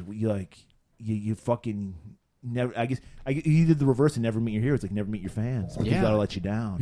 For sure. And then he just disappears. Mom comes in. Here's your lube. Don't chafe yourself. Thanks, Mom. Stan's coming over. He flips. No, then he freaks out. So that's when he grabs the baseball bat. Yeah, that's when he starts smashing destroys everything. That beautiful fucking, probably cost like $2,000 in 1986. Technics. That had to hurt your heart a little bit to see him break all that shit. It did. Because that was all he needed to do is break like the record. Maybe just unplug some shit. No, he's got to go theatrical. All he needs is take the record out, snap it over his leg, and that's it. Or that. You don't need to break $2,000 worth of records and all the shelves and the skulls. A little overkill. Ed, you need to calm down, dude. Leslie, you don't deserve Leslie. Well, that's probably why his mom's like, why don't you just jerk off and like get some of that? Maybe that's why. Look, there's a sunset. Why don't you watch the sunset? Maybe when Stan comes over later, he can teach you some stuff. Maybe show you. It's probably what mom's thinking. Like he needs a man in his life. He needs a father figure. Yeah. And Stan is the manliest man I know. I wish this was the segue into that scene, but it isn't. But that would have been perfect. So, destroys the record. Calls up. I like when he reads like the notes. Break the fourth wall here. Mom, she understands he needs to masturbate with his pack jelly, but she's like, you ruined your records collection. He's like, I just wanted a new one. Classic millennial thing. And no evidence of him having a job or anything. Well, classic millennial. What'd I say? There you go. And so he's grounded. Classic on the millennial, because those kids can't even get grounded. They give him a trophy. Exactly. Fucking I like having you here, Sean. I don't. So he's grounded, so he's got to call Raj up. He's like, Raj. This is the next morning. Yeah, he's like, he jerked off all night. He's feeling. He's spent, dehydrated. Mom, give me a Gatorade. She is fucking empty. But what's also a concern now we found out why he's called Ragman. But his prostate is in danger because he's been jerking off all night. He's spent.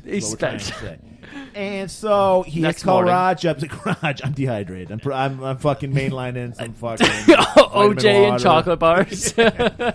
Can you please go to Tim's car, find that fucking tape, and destroy it? That's all I ask. All you got to do.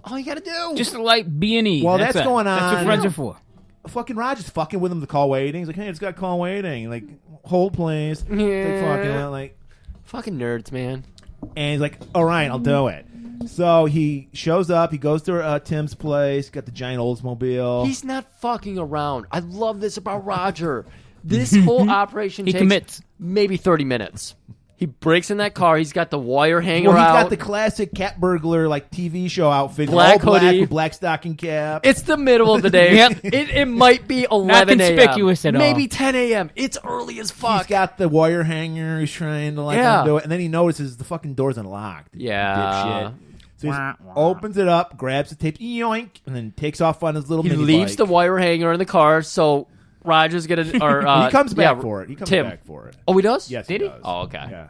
I didn't that notice was a little that. joke where he did leave it and then he came back. Oh, hops on a scooter, Slapstick. heads home. His parents are gone to work, so he's just like, "Hey, I'm gonna put this a lot tape of on." sad Gen X stuff. A lot of latchkey kids. A Yeah. lot of Yeah. nihilism. I'm going to make a shake, and I'm going to listen to something. Yeah, he's like making himself a sandwich. He's got the tape on. He listens to a second of it, Well, first, and I think first Eddie calls him. Eddie again. calls him up first. Was, Did you destroy it? He's like, yeah, I destroyed it. Yeah. While he's holding the tape in his hand. Yeah, I thought he had listened to like 10 No, he doesn't listen seconds to of it it. yet. He just says like, no, I destroyed it. And he's like, great, woo, thanks. See you at school. Movie's tomorrow. over.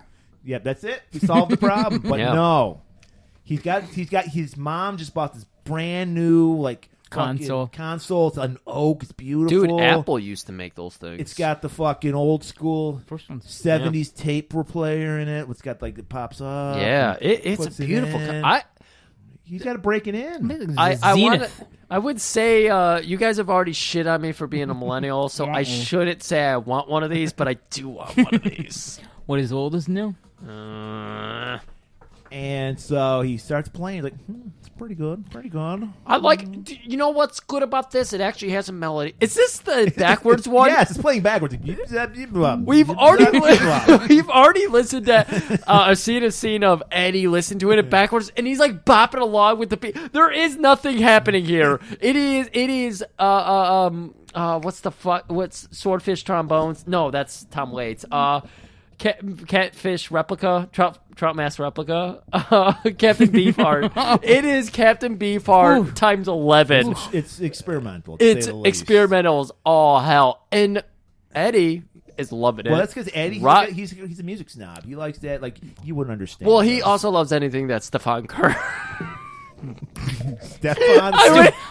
Stephen Curry from the Golden State Warriors is the villain of this movie. I'm slowly morphing. Anyways, Roger is also into swordfish trombones. God damn it, I did it again. Sammy Kerr. Sammy Kerr. So he's like, nothing makes. That's been a long day. When I'm listening to some great music, I gotta have a milkshake. A weird milkshake. So yeah, he's like putting peanut butter in it On bread. milk. And he's making a milkshake sandwich. and he hears something. He goes in the living room. TV's on. Sparks. And I don't know if you picked up on this, but on the TV, they're talking about how evangelicals. I sound like you now. Yeah, you are. You're getting my dumbness. It's Preacher transmitting. Aaron Gilstern, was that his name? Yep. Died of a massive brain hemorrhage. Yep. Oh, no. And it was because fucking Sammy killed him. Sammy touched him. And so he turns around and Sammy's standing there, and he's like, "Hey, fuckface, there's that big Halloween dance tonight. You better play my tape." He didn't do it in a metal voice? No, he did it in a sexy voice like that. I want to hear like, hey, fuck face! I can't do that. I can't get King that. Diamond did it? Oh my god! Imagine how much more awesome it would be if King Diamond was there. Dude. That'd be scary. That would be so good. I got to see the anime that King Diamond's in. Oh, it's Bastard, I think it's called. Oh, okay, yeah. I got to check that out. Yeah, so he's like, "Play my tape." And he's like, "Sure, whatever you say." Biggest fan. I love y'all. Your last album, I got to tell you. Melody. Great beats, and you can dance to it. The classic American bandstand. The kids all love it. And he's like, yeah, and then while he's talking, that fucking Large Marge, as you said earlier, she's back. I know, I rushed it apparently. This is the time to bring it up. yeah. Well, yeah, I want you to take over then. Murray apparently did keep his note straight for this movie because he's already shot us twice in the face. Nope, I gotta say, this kid's a pro. He knows it. So, Hey, on 80, TV. Episode 80. I'm not playing around. He likes to play coy. When we told him, like, we need you to lead us, he was like, what? No. Yeah, shouldn't So he be we spent all this time. I thought he was supposed to be sleeping by now. He finished the Misfits. That's right. He told us, as soon as I'm done, By the way, dog did I ever dancing- tell you Danzig's a douchebag? No. You did tell us that. Do you have any more dirt you want to talk about? No, let's get on with the movie. Okay. There is a, I don't know what you call it, like a PMRC Yeah, just a mean kind of bitch. lady, older lady on the TV We're not complaining talking about this. Danzig anymore. No. Well, he's kind of a little old lady too, so she's screaming about See what I did the there? curses of the heavy metal and stuff like that. Perverts. And that woman, I don't know her real name. Someplace in my Marge. I notes. think her real But name's she Large was Marge. played by the woman who played Large Marge in the Pee Wee Herman movie. And she meets a rough fate in this one. What happened? Sammy Kerr, That's right. who reaches right in, Fun Curry. grabs her by the neck, pulls her out as a dead, burning husk, and Oh, throws that- it on the carpet. That was fucking awesome. Explain that to your parents. What What the fuck is that smell? Well, Raj was freaking. He immediately grabbed the vacuum Yes, he cleaner. did. It's gonna be embarrassing when he forgot about his awkward milkshake, and they're gonna come on and be like, "What the fuck is this, son? What did you put in here?" And those are old vacuums. Did he empty the vacuum cleaner bag too? How's he going to explain well, that? you noticed that the vacuum didn't know what to do with all that debris because it was just flying in the air. So they're gonna come home and they're gonna like finger those drapes, and it's gonna be just full of dead ladies. These are good points. This is the 80s where everyone smoked, so they can get away with it. Oh yeah, you're right. Also good point. You're right, man. You see, we're doing such a good job. We're so good at this. So it's the dance. Not Raj. Sean Ragman. is sneaking off to the bathroom. There's a sunset. The sun's going down right now, so he'll be back in 10 minutes. So Ragman, he's grounded, so he can't go to the dance. And he's cool with mom, so we respect her. Right. This is We very respect boundaries. This is very cool of him. Right. I mean, respecting boundaries. I didn't even do this when I was grounded. I know you were a brat. I was. You're rifling through CDs. I was rifling I can through just imagine how you would just ruin Ragman's record collection, just rifling through them. I wouldn't know how. You know what, Murray? I'm going to be honest with you. I didn't know how to handle records back then, so I probably would have just fucking like gouged them out. Like, oh, these feel really cool on my fingernails. Just scratch the fuck out of them or something. That would have been rough. Hey, have you ever played these backwards? Mega. And mom, it's the 80s. So first of all, we get a knock on the door. Yeah. Open it up. Stand. Mom's trying to find. She's desperately trying to find that father figure that Ragman needs. Yeah. And I think she needs to work a little harder. She definitely inspired Stan to come as this outfit. Yeah. Stan, of course, is the 80s, so he comes as Rambo. Oh shit! I thought he was John Matrix. No, he was Rambo. No, because he says the only good commie's a dead commie. I don't like remember that. what he said, but he had the headband on. He's bald. He's scrawny. He's got the fucking bandolier bullets. Yeah. The fatigues. And mom, it's 80s. She's dressed like Madonna. Oh. Mom looked good. I don't understand why she settled for Stan. Yeah. Well, you got a kid. You got a kid like Ragman. Yeah, who's obsessed Yeah, with slim pickings. She's counting the days till he turns 18. Explain the kid in the attic, yeah. I get And it. so it's my loser son. And so Lives in it. it's like mom stands here, and I want to point out on my copy of, which is like the worst DVD copy, the cover of it is like the worst Photoshop. It's like a skull, Photoshop of Gene Simmons, and Photoshop of Ozzy Osbourne on the cover. You would Really? think it's their movie, the way they're trying to sell it. God, and it's the worst fucking. I could do it better in MS Paint. than Why are they did. doing this? This movie is pretty good. It had a great fucking poster. It had Sammy Kerr like ripping out of something, but they used this cover instead. That's so dumb. No, because it suckered people in. Well, That's the main reason I watch it, just to see Ozzy Osbourne. Okay. Don't you remember the late 90s? Like every metal band had those awful Photoshop covers. It was like the worst time. And there was also those rap fucking albums, but those are hilarious. But they Oh, were with the awful gold and stuff. The Masterpiece shit. Oh like, my! I was that's thinking exact- like when No you were Limit. saying that, I was thinking the Yeah. Master P albums. Yeah. Those are horrible. Yeah. Yeah, that was a bad time for art. Like, where was fucking Derek Riggs and fucking all It those was the fucking Iron dudes? Maiden album, too. That one that was way Dance after. of the Dead? That was one of the worst. I've never even bought that album because of that cover. I was like, I'm not No. even going to attempt to Wow. listen to it. It's just look up Dance of the Dead sometime. The cover is so bad. It's like It came out in the 2000s, but it has like computerized. early 90s computer animation. It's hideous.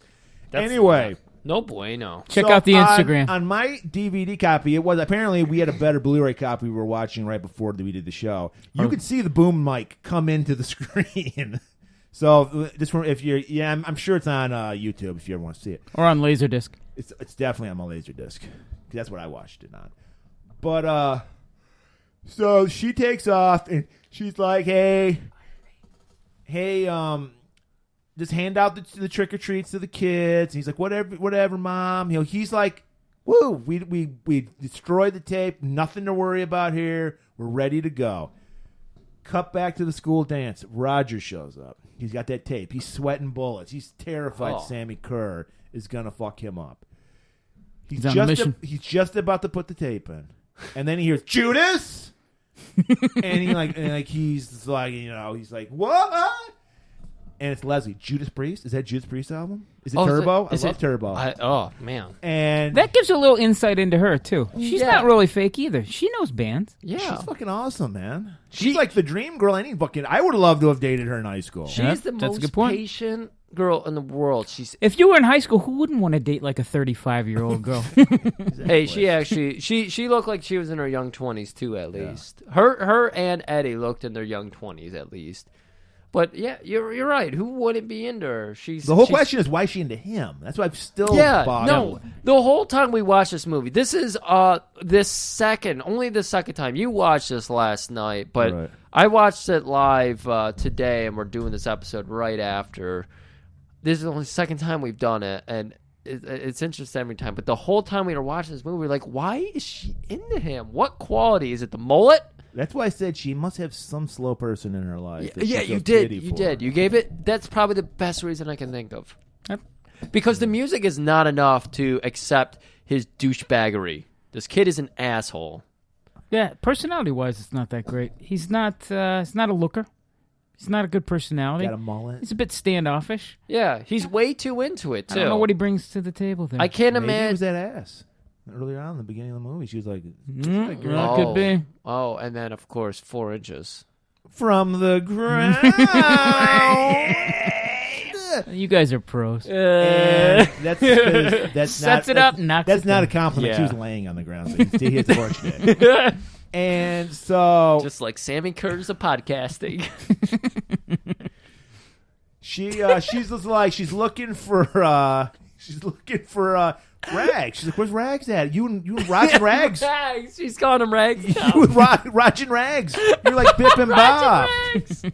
And he's like, he's at home. He's grounded. She's like, I'm going to go call. If they wrestle, they'd looking be the like she's Rog in a and Rags. sexy... This is where it gets kind of rough for the younger crowd. There's a lot of sensitivity and cultural appropriation going on. Every politician nowadays is at this party. There's black. Yes. There is Justin blackface. Trudeau is a sultan. Yeah, there's people there as Saudis, just like brown faced. There's somebody like Sambo. It's like oh my god, it's crazy. It was a different time. It was a different time. There's like somebody there, Fu Manchu. It's like every racial stereotype. Sombreros. Guys, Oh it my was God. a racial stereotype theme. Okay, so Our dance theme, of course, is racial stereotypes. So Leslie, of course, she's sexy Jeannie. You see an Arsenio Hall dancing in the background. I saw a white guy dressed in Arsenio Exactly. Hall.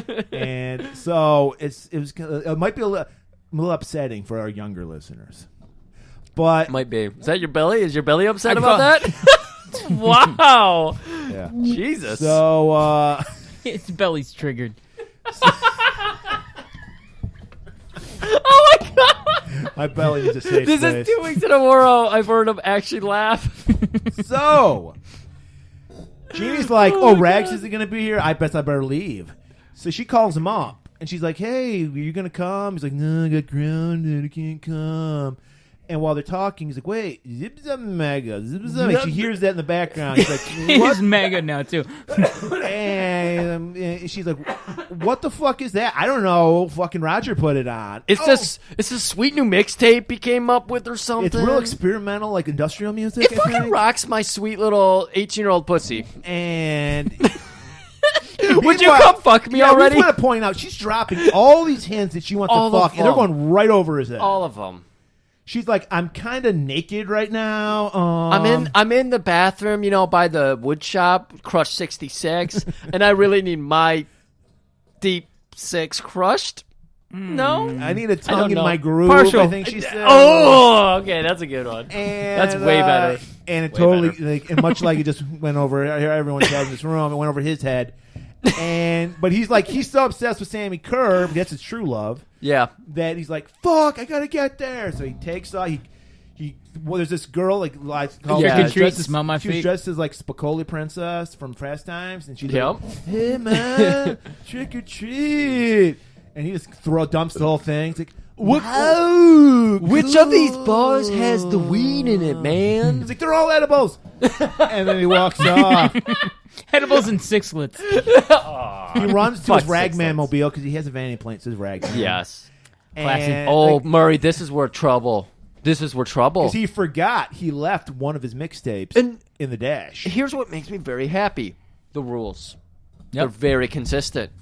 Because not Ragman. Eddie Powers. What is his fucking name? Powers. Sammy Kerr. Sammy Kerr. Powers. What the fuck is it? The outfitter? I hate all these characters. But no, he left the Sammy Kerr tape in there, and Sammy's getting stronger. So now he's able to just pop into the real world faster. Right. And so Eddie turns on that car.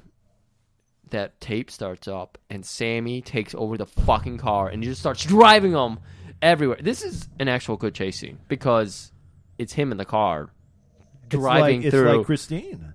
They go a block down the street, and they're in a spark factory. Abandoned spark factory. I don't. Why is he live? Maybe that's how they. They're also abandoned semis with trailers on them. Yeah. So he drives a car under a tractor trailer, rips the top off. Yeah.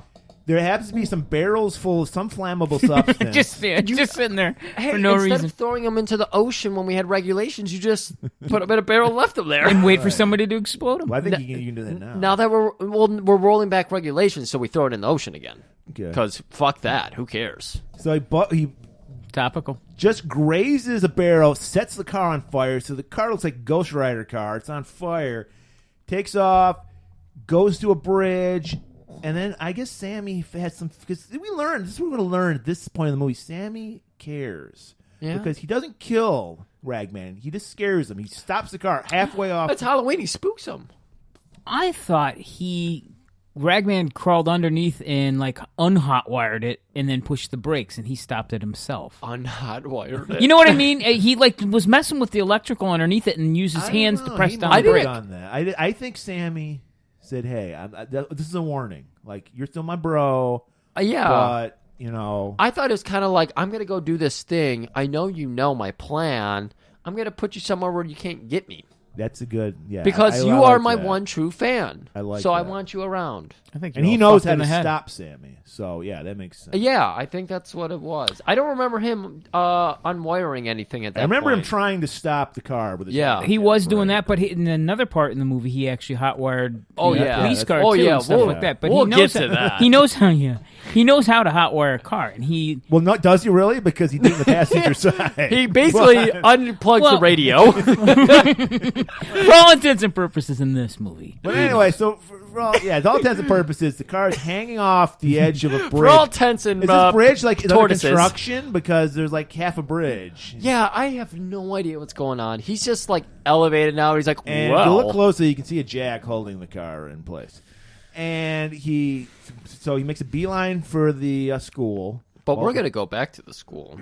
And this is the time for live entertainment. So we get a great band. What was that band called again? The Kickers. The Ooh, Kickers. that sounds good. Which I'm going to guess is a Sammy Kerr cover band. Because it must have been. They start playing, and they're like, usually, if you're a pro, obviously this is why they're playing the high school circuit. Yes. You tune your fucking instruments up before. Maybe a sound check or two? Yeah. But they weren't much. This gives me back to Danzig. You know why Danzig got knocked out by my God. Because they were doing a festival show, and Danzig was the headliner, and he took like 5 fucking hours to do a sound check. So while the show was supposed to be playing at this time, and they're still sound checking. So all these bands that had come from like Canada and shit, this isn't like California. Okay.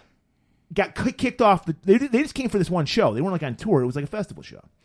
And so all these bands got kicked off because Danzig's being a prima donna. Oh my god! And so I didn't know he was out doing this kind of shit. So what happened was the guy who knocked him out, his band got kicked off. So he confronts Danzig because Danzig played the show. He was like, "Yeah, don't worry, the bands will play after." Like, who's gonna fucking stick around after the main band plays? Yeah. I've been at one of those shows, and I shit you not, it was St. Andrews. It was full. Headliner was like, "We're gonna go now." Then the band I wanted to see went after. Me, my 2 friends I went with, and one other person. Sammy? So the guy who was in one of the bands that got knocked off, he confronted him. I was like, what the fuck's going on, Danzig? Yeah. Danzig, like, he's like with some like chick, so he's got to like flex, like, fuck you, and like pushes the guy. God. And the guy just reacts and just fucking knocks One punch. him out. Like, he doesn't knock him out. He knocks him out for like, he knocks him down. He doesn't knock him out. Yeah. And like Danzig looks like a bitch, because this guy's just some fat slob guy. He's not like some badass. For sure. Dude. And so that's the story behind Danzig getting knocked out. You can watch this video on YouTube too. It's famous, I think it's legendary. very famous. It's Also, out there? I've another never- thing, Him getting knocked out is out there, but that's the story behind it. They don't Okay. really tell the story. legendarily, the Misfits and Danzig, not one of the best live bands. They're horrible live. They're always out of tune. They're always screwing up the If you instruments. see Doyle any- is one of If the. you see any of the original Misfit, it's horrible. It sounds horrible live. Yeah, he needed a 5-hour sound check. That's what I was gonna say. I was like, they're a punk band. Well, this wasn't Misfits. This was Danzig. Okay, this was just his metal band. Okay. Yeah. Even still. I still want to point out, still a fan of his music. I just think he's a douchebag for not releasing the verotica. Hey, that's so weird. You can like something but hate it at the same time. Yeah, I know, it's crazy. Yeah. And so the guys, the shit's not sounding right. They're blaming the sound man. You remembered where we were at. This is amazing. So the singer, he's like checks out his fucking amp. Yeah, And something's off. Yeah. And then a hand, Sammy Kerr's hand, shoots out, grabs him by the face, and makes him explode. Oh man! But these guys, they're true pros. Nothing phases the rest of the band. Yeah, The show must go on. Yeah, the show must go on. They're a little in awe, but then a fucking guitar descends from the heavens, and Sammy Kerr just walks up and he's just like, boom, like a new And then Ferrari. Sammy Kerr pushes him out of the way and he grabs that guitar. And then he just rehearses. He just stares out in the audience, and then he starts going. Shh, hold on, guys, quiet. And then everybody, that beat is so fucking infectious. Everybody in the audience starts hitting that beat, and then the drummer's like, "I don't give a shit if my best friend just died. I got to get in on this shit." I'm all coked up. I'm ready to go. And he just boom, boom, and then Sammy just starts ripping these fucking vicious riffs. Oh my god! And then the rest of the band's like you said, We're in. Sean, the show must go on. Yeah, and Very vaudevillian. and thankfully, this is why I think they're a Sammy Kerr cover band, because he knows the song. I mean, we get 10 minutes of just shots of the audience fucking loving it. You've got people shredding Sammy air Kerr guitars. has them in the palm of his hand. You got people moshing. There's a huge circle pit going. Everybody's loving it. And it doesn't fit the Total music. anarchy. It No. doesn't fit the music at all. Because Nope. I also want to point out some of the worst lip sync I've ever seen. Oh my Very god, much it's so. so bad. It does not look like this guy's singing this song at No. all, because he's not. No. But fuck, Danzig wishes he had the move Sammy Kerr. Sammy Kerr is doing backflips on the stage. Dude. He's just fucking solid golden. I was just going to say, it's that dance background. He's like half skeleton because this is reincarnated Stephen Kerr from the championship Golden Warriors, and he is just torn to pieces. Yeah, he's like half Freddy, half fucking some Don Dokken, I guess. But apparently I was that going to say coke nail, Draymond Green, but that that's coke nail helps him rip off those he's fucking got some- he's sweet got a Steven beautiful- Seagal Usually riffs. you put a coke nail on your pinky. He's got it on his fucking Yeah. index. He loves his coke. Yeah, he doesn't fucking. He's not playing. He's no playing. with I that. don't go dainty. I go fucking. And everybody is just having a great old time, and we're loving it. And this is where Sammy shows that he is the true liberal SJW, because he just sees all these racist stereotypes in the crowd. Cultural appropriators. Yeah, it's very reminiscent to The Wall when the pink character starts going full like Nazi, and he's like, "Oh, there's a Jew," and he kills him. Of course, he's doing it in the social justice warrior way, though. He's like, "Oh, there's Justin Trudeau and brownface," and he zaps him. and disintegrates him. Yeah, he just starts shooting lightning from the end of his guitar, and he's while he's doing that, he's fucking shredding dick on the guitar. Yeah, he is still. You're still not getting that meaning. I mean, they do have a shot of a girl in the corner with a guy, and she is shredding that dick. You see that guy's face, and he's like, I don't give a fuck about a sunset. Speaking of dick shredding, while that's going on, a girl, Leslie... There's a lot of that's going on right now. A girl, Leslie... Apparently, like every good horror movie, it's got out of the shower. Yes, and apparently in the middle of the dance. Yeah, she's in the girls' bathroom. The girls' bathroom. You know what it is? It's a hobo shower. Here it is. Leslie comes from poor means. She's a poor girl who can't afford, much like Griff. She doesn't have a bathtub in her house, and so she has to shower at school. So she bonds with our man Ragman, but since she's so pretty, like the jocks kind of embrace her. You know what? He's piecing it all together. There's many layers to this woman. This feels very real. The story is very real. He's giving a backstory to everybody. I like this. I like it. Murray's really killing it this episode. He's a pro. She's in her underwear because it's a horror Magnum movie. opus. Magnum opus. And Tim stumbles in drunk as a skunk. He's not impressed with the fucking This is Sammy so Kerr. Tim. This is so Tim. Yeah. And he's just like... He wanders into the studio drunk every day. He's got some of the worst drunk acting ever. In women's bathrooms. All you need to do is go...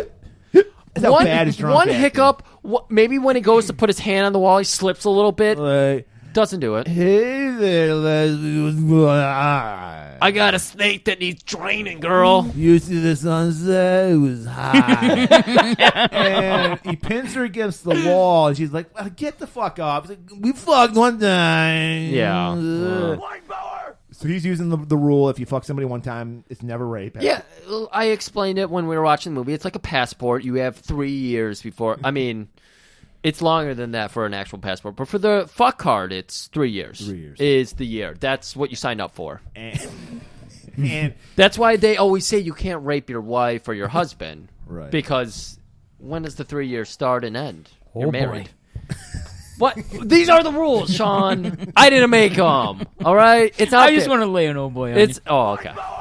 So she like knees him in the nuts and takes off. Yeah, she's way better than Eddie. So that's how she diffused that situation. She didn't have to nearly murder the guy. She just kneed him in the dick. I'm out. She didn't run to social media. She was just like, took care of business. Yeah, she really did. She's not like, I'm going to wait 30 years and I'm going to ruin your career. Yeah. She was like, I'm going to ruin you right now. I'm going to ruin you right now. And good luck enjoying like, tomorrow's Tim's sunset. Like, I just want to fuck somebody. He's not enjoying tomorrow's sunset, that's for sure. And Sammy, he's just killing all these evil stereotypes. He's like metaphorically and literally. He's just fucking zapping everybody. He's flying. He's swinging around. Is this when Eddie finally shows up to put a calm to this angry storm of electronic music that he endorses? Yes, he shows up. He bumps into Leslie. Well, he bumps into Tim. Yeah. And Tim is like, hey, man, your girl's crazy. And he's like, and Eddie, he give it up to him. He's just like, he puts everything beside. He's like, Tim, we got to get out of here. Yeah. There's a fucking madman out here. Sammy Yeah. Kerr. Great guitar player. But he's a vicious killer, He's too. got his upside, but... Yeah. And then respect the artist, hate the man. Tim, exactly. I'm glad you said No. that. I'm glad you said that. 'Cause there's a lot of people that are canceling people because of how they act. Yes. And it's like, you can separate the art from the artist. You can. And so Tim being a douche, because he's just horny and he just wants to get laid. Yeah. He's like, fuck you. It's nighttime, there's no sunset, and I gotta get Sammy's these rocks like, off. did you just not ask for consent? Yeah. That's not cool, bro. So he jacks up Tim, strangles him, gets that coke nail, does a little nummy on. Is that what it's called? What's it called again? That is. It's A called nummy. nummy. That's a good memory. My God, your memory is fascinating tonight. What did you have for dinner yesterday? Fish. It's the brain power. Oh, those omega-3s. And he had it ready, too. Oh, I could see those omegas just floating around you. Actually, I just had pumpkin rind. That's all I ate. From that's all I could afford was that when I was slaving over that pumpkin and that carb. I just ate the rind. Not even the shaving. By the way, Ava actually did eat some pumpkin rind and then threw up. Pumpkin's supposed to be good for a dog tummy. Well, no, it was like the peel stuff. I don't Oh, think that's okay. right. Yeah, I was gonna say when Millie was really sick, I gave her pumpkin puree, but that's Well, like yeah. No, this is just the peel. Yeah. And her stomach was sounding like mine. 15 Hold on, minutes dog ago. talk. We're going veterinarian talk now. How do you fix a parakeet? I don't know. You knock on it. Hello. That's it. Great. That was a bad idea. Getting back to the movie. So Please. he puts that coke nail into a light socket, electrocutes, kills our boy Tim. That's still Sean. It's okay. So all right. So this is we got Leslie, Ragman being chased by Sammy. They're cornered. All is lost. All is lost. Until our buddy Raj wants to redeem himself. He feels he was a Judas earlier. He was a Judas priest earlier by playing that tape. Yeah. Fucking Ragman's telling anyone to listen, just shut off the power. He travels through the power. So Raj goes, I have the power. Oh, he mans this fucker. And he grabs a crowbar, slams it into like the fucking electrical box of the school, gets blown away from it. Sammy turns around and then just disappears. He just disintegrates. That was probably the best effect in the whole movie. It was too. really It's the end of the movie, right? It's done, right? They Yeah, stopped the it's all power, done. I mean, right? Yeah. There's no other lingering fragments of the story. Well, out there. Rags, he runs up. This was a nice scene. He's like, no, my friend Raj, he's dead. And then Raj is like, actually, I'm not dead. I'm not dead. Oh, Raj. Raj. The what's happening joke. Man. So, let's hit the old diner. Listen, get some malts. Maybe listen to the Nuke tonight. Oh, that reminds me. Nuke has a copy of the fucking album. No! So I don't want to. So like Leslie and Rags, they take off. They make sure that Roger gets into an ambulance. They wrap him in a blanket. You always got to do that. And at the end of an action movie, that's why we thought it was the end, because they were wrapping Exactly. characters in blankets. And the cops are eating donuts, and they're like, "Hey, those are those kids. Hey, that's that white power kid." and then I was shocked the cops were actually offended by that. I thought they would be like, show their Punisher shirts. Oh my God. And the cops, these are 80s cops, so they're fat with mustaches and donuts in their hands. They can't catch Yes, up. naturally. So, but since it's the 80s, too, they didn't shoot him in the back. So that was cool. Yeah. They get away. Nowadays, oh my God. They get away. Oh, boy. Rags, what's her face? Leslie, she's like, look, what the fuck's going on? Can you give me an exposition dump? Can you let me know Music what's going video on? montage dump. I need it. And what'd she have to say, Sean? What did Rags have to say to her? He said it's this is all my fault. This is I tried to summon somebody from the dead, and all these people are suffering because of me, and he's looking for his redemption. That's a very Generation X way of looking at things. Is A it? millennial would look for someone else to blame. Wow. They would probably blame the music. Wow, no. A lot of finger pointing at this episode Can I tonight. go ahead and just say, if this were me in that situation, like, I fucked up, I'm about ready to kill myself, Exactly. This meh. So, where's my trophy? You got to remember. I'm kidding. You got to remember. This is pre-cell phone day. They had to run to a payphone. Bury me under this trophy, please. They run to the payphone. They go, we got to talk to Nuke. Guys, this is why Clear Channel and all those things are evil, because Nuke isn't even, all his shit for this show is pre-recorded. If this was like the old school days, he'd be working there, earning his living, picking his own music. You know what it's like? What? Night of the Comet. It Same is like thing. Night of the Comet. You know what that is? Highly underrated episode. It is a great episode. Very Just needed highly. to squeeze that in. Incredibly highly underrated. It's doing pretty good. There's a guest in that. Did I mention Team Sam, which I think we're both on? Oh, no. She follows us on Twitter now. She's like a fan. Seriously? Yes. That's awesome. So you're awesome, Sam. We gotta I can't get- say we much gotta- for what's her face. The other We one. need to get Audrey on this one. I don't think is she still alive? In my heart, she is. Oh, yes, she. Doctor. Yeah. What we really need is some We need to speed through the rest of this episode. Yeah, we do because we're in the home stretch.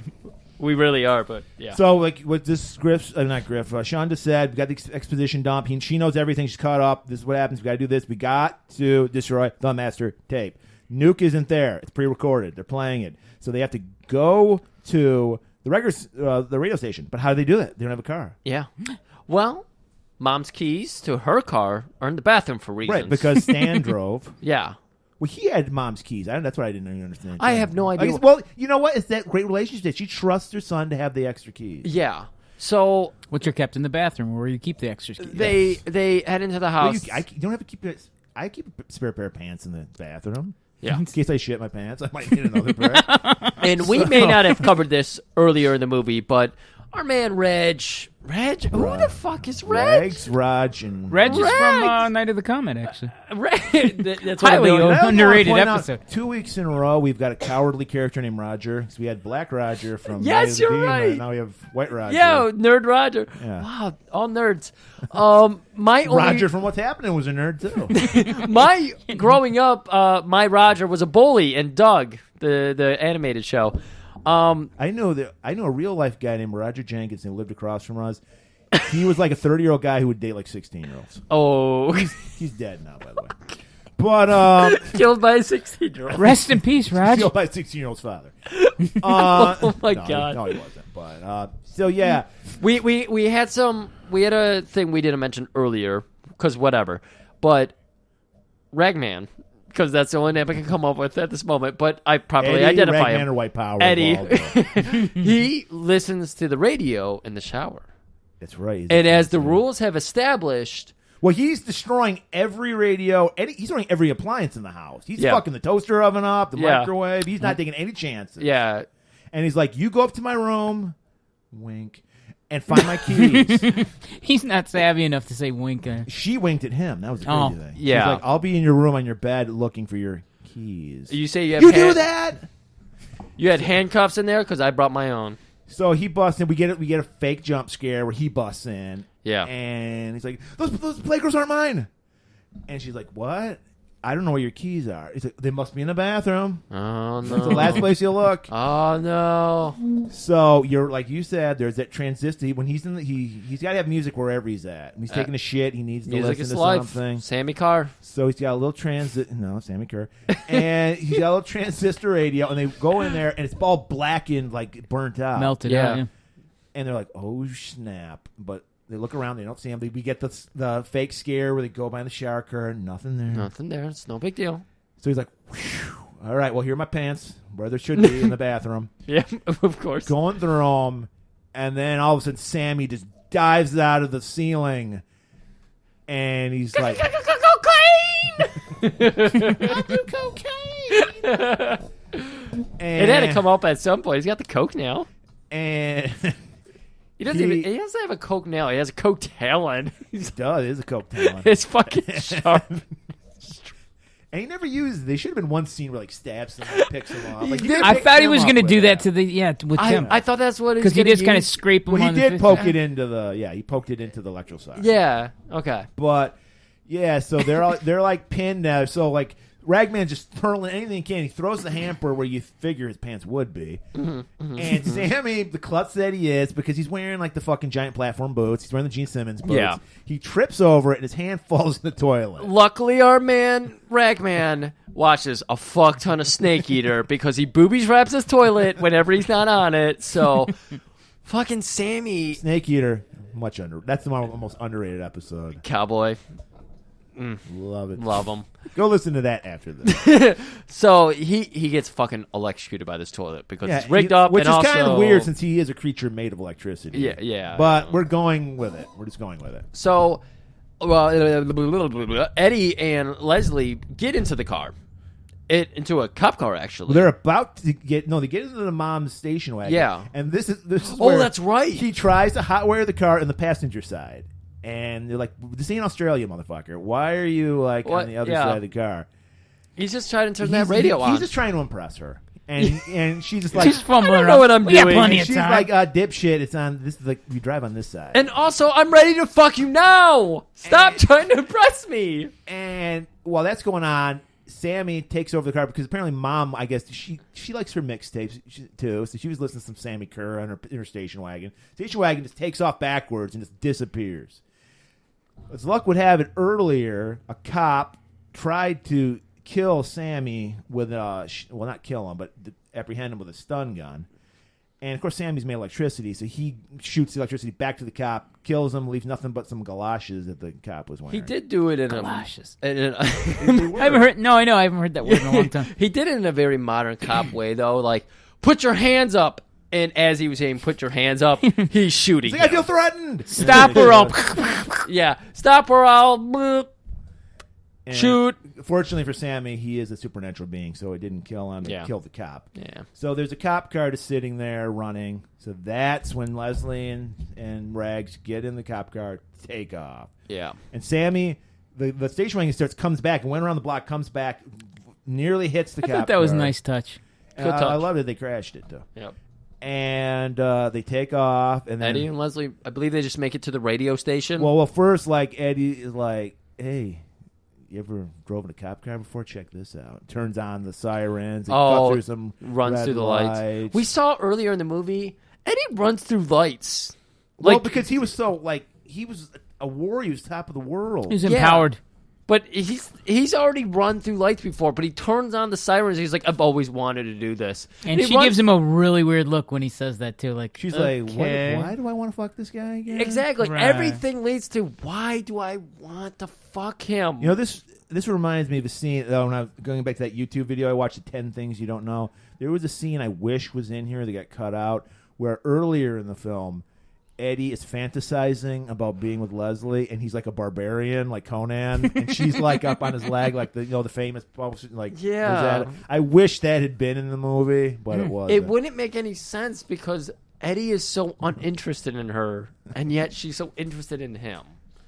I like this vibe more because it's more interesting to talk about. So, good point. They're driving. They run some red lights. The music's already played, guys. So they can't. The job is just to destroy the master tape that's left. To get in there, Nuke night off, so he's not there. Thankfully, Nuke survived this night. Not so much for the security guard who's reading The Hustler on the job. Oof. He's incinerated. But we see it's like a poltergeist inside the recording booth. There's all this shit floating around. There's electricity on the master tape. So they can't touch any of that shit. Can't touch any of it. Sammy's guarding it. Yep. And so... they head back outside. Right. And Eddie is just like, I got a plan. Here's what's going to happen. I'm going to leave you here because you're worthless. And you're terrible. And you know what? You're not that hot. Not into you at all. He's still trying to play tough. And she can still get a wet.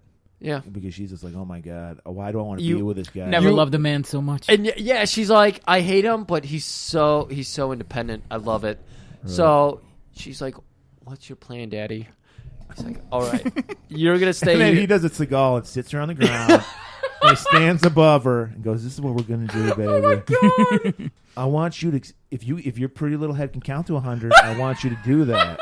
And while you're counting that, I'm going to lure Sammy away. Can you do that for me, girl? I think I can, Daddy. Good. Of course, Start Sensei. Counting. So he grabs a little boombox, throws it in the back of the police car because he knows that's how you can summon Sammy. You know what? You're skipping a big step, though. Oh, what's the big step? He actually planted a kiss on her, too. He does? That was when he first showed reciprocal action. Are you sure that was? Or was that just to give her courage? He might have missed her. I don't know. Maybe he just kissed her on the cheek. I'm fine if he actually kissed her, but I think it was more of, I know she's into me. I still think she's gross. I'm going to give her a little something here. Yeah, it was kind of like, I need you to help me save the world, Toots. And I gave her a little pat on the bottom. Not a gropey one. Well, he remembers Sammy's words from the beginning of the movie. Let the big fish hook themselves. You be the bait.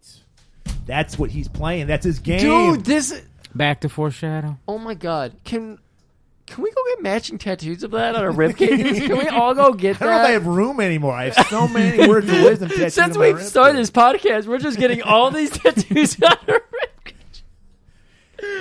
Okay, so we've got Eddie. He plants a kiss just to give her courage, and he's like, do you remember how to count? Yes. cop Not car. But then again, she Not really, doesn't because she starts with Mississippi's. Yeah. and then she goes to apples. So and the then co- she and then goes. she's doing Roman numerals. She's like V. It's fucked up. And He's driving off in the distance. They're just like in farmland. So he's driving through mud, doing some donuts and some cool shit. But, he's in a cop car, so they have the cage between the front and the back seat. And he's dogging Sammy Kerr. He's like, your basketball team not even that fucking good, dog.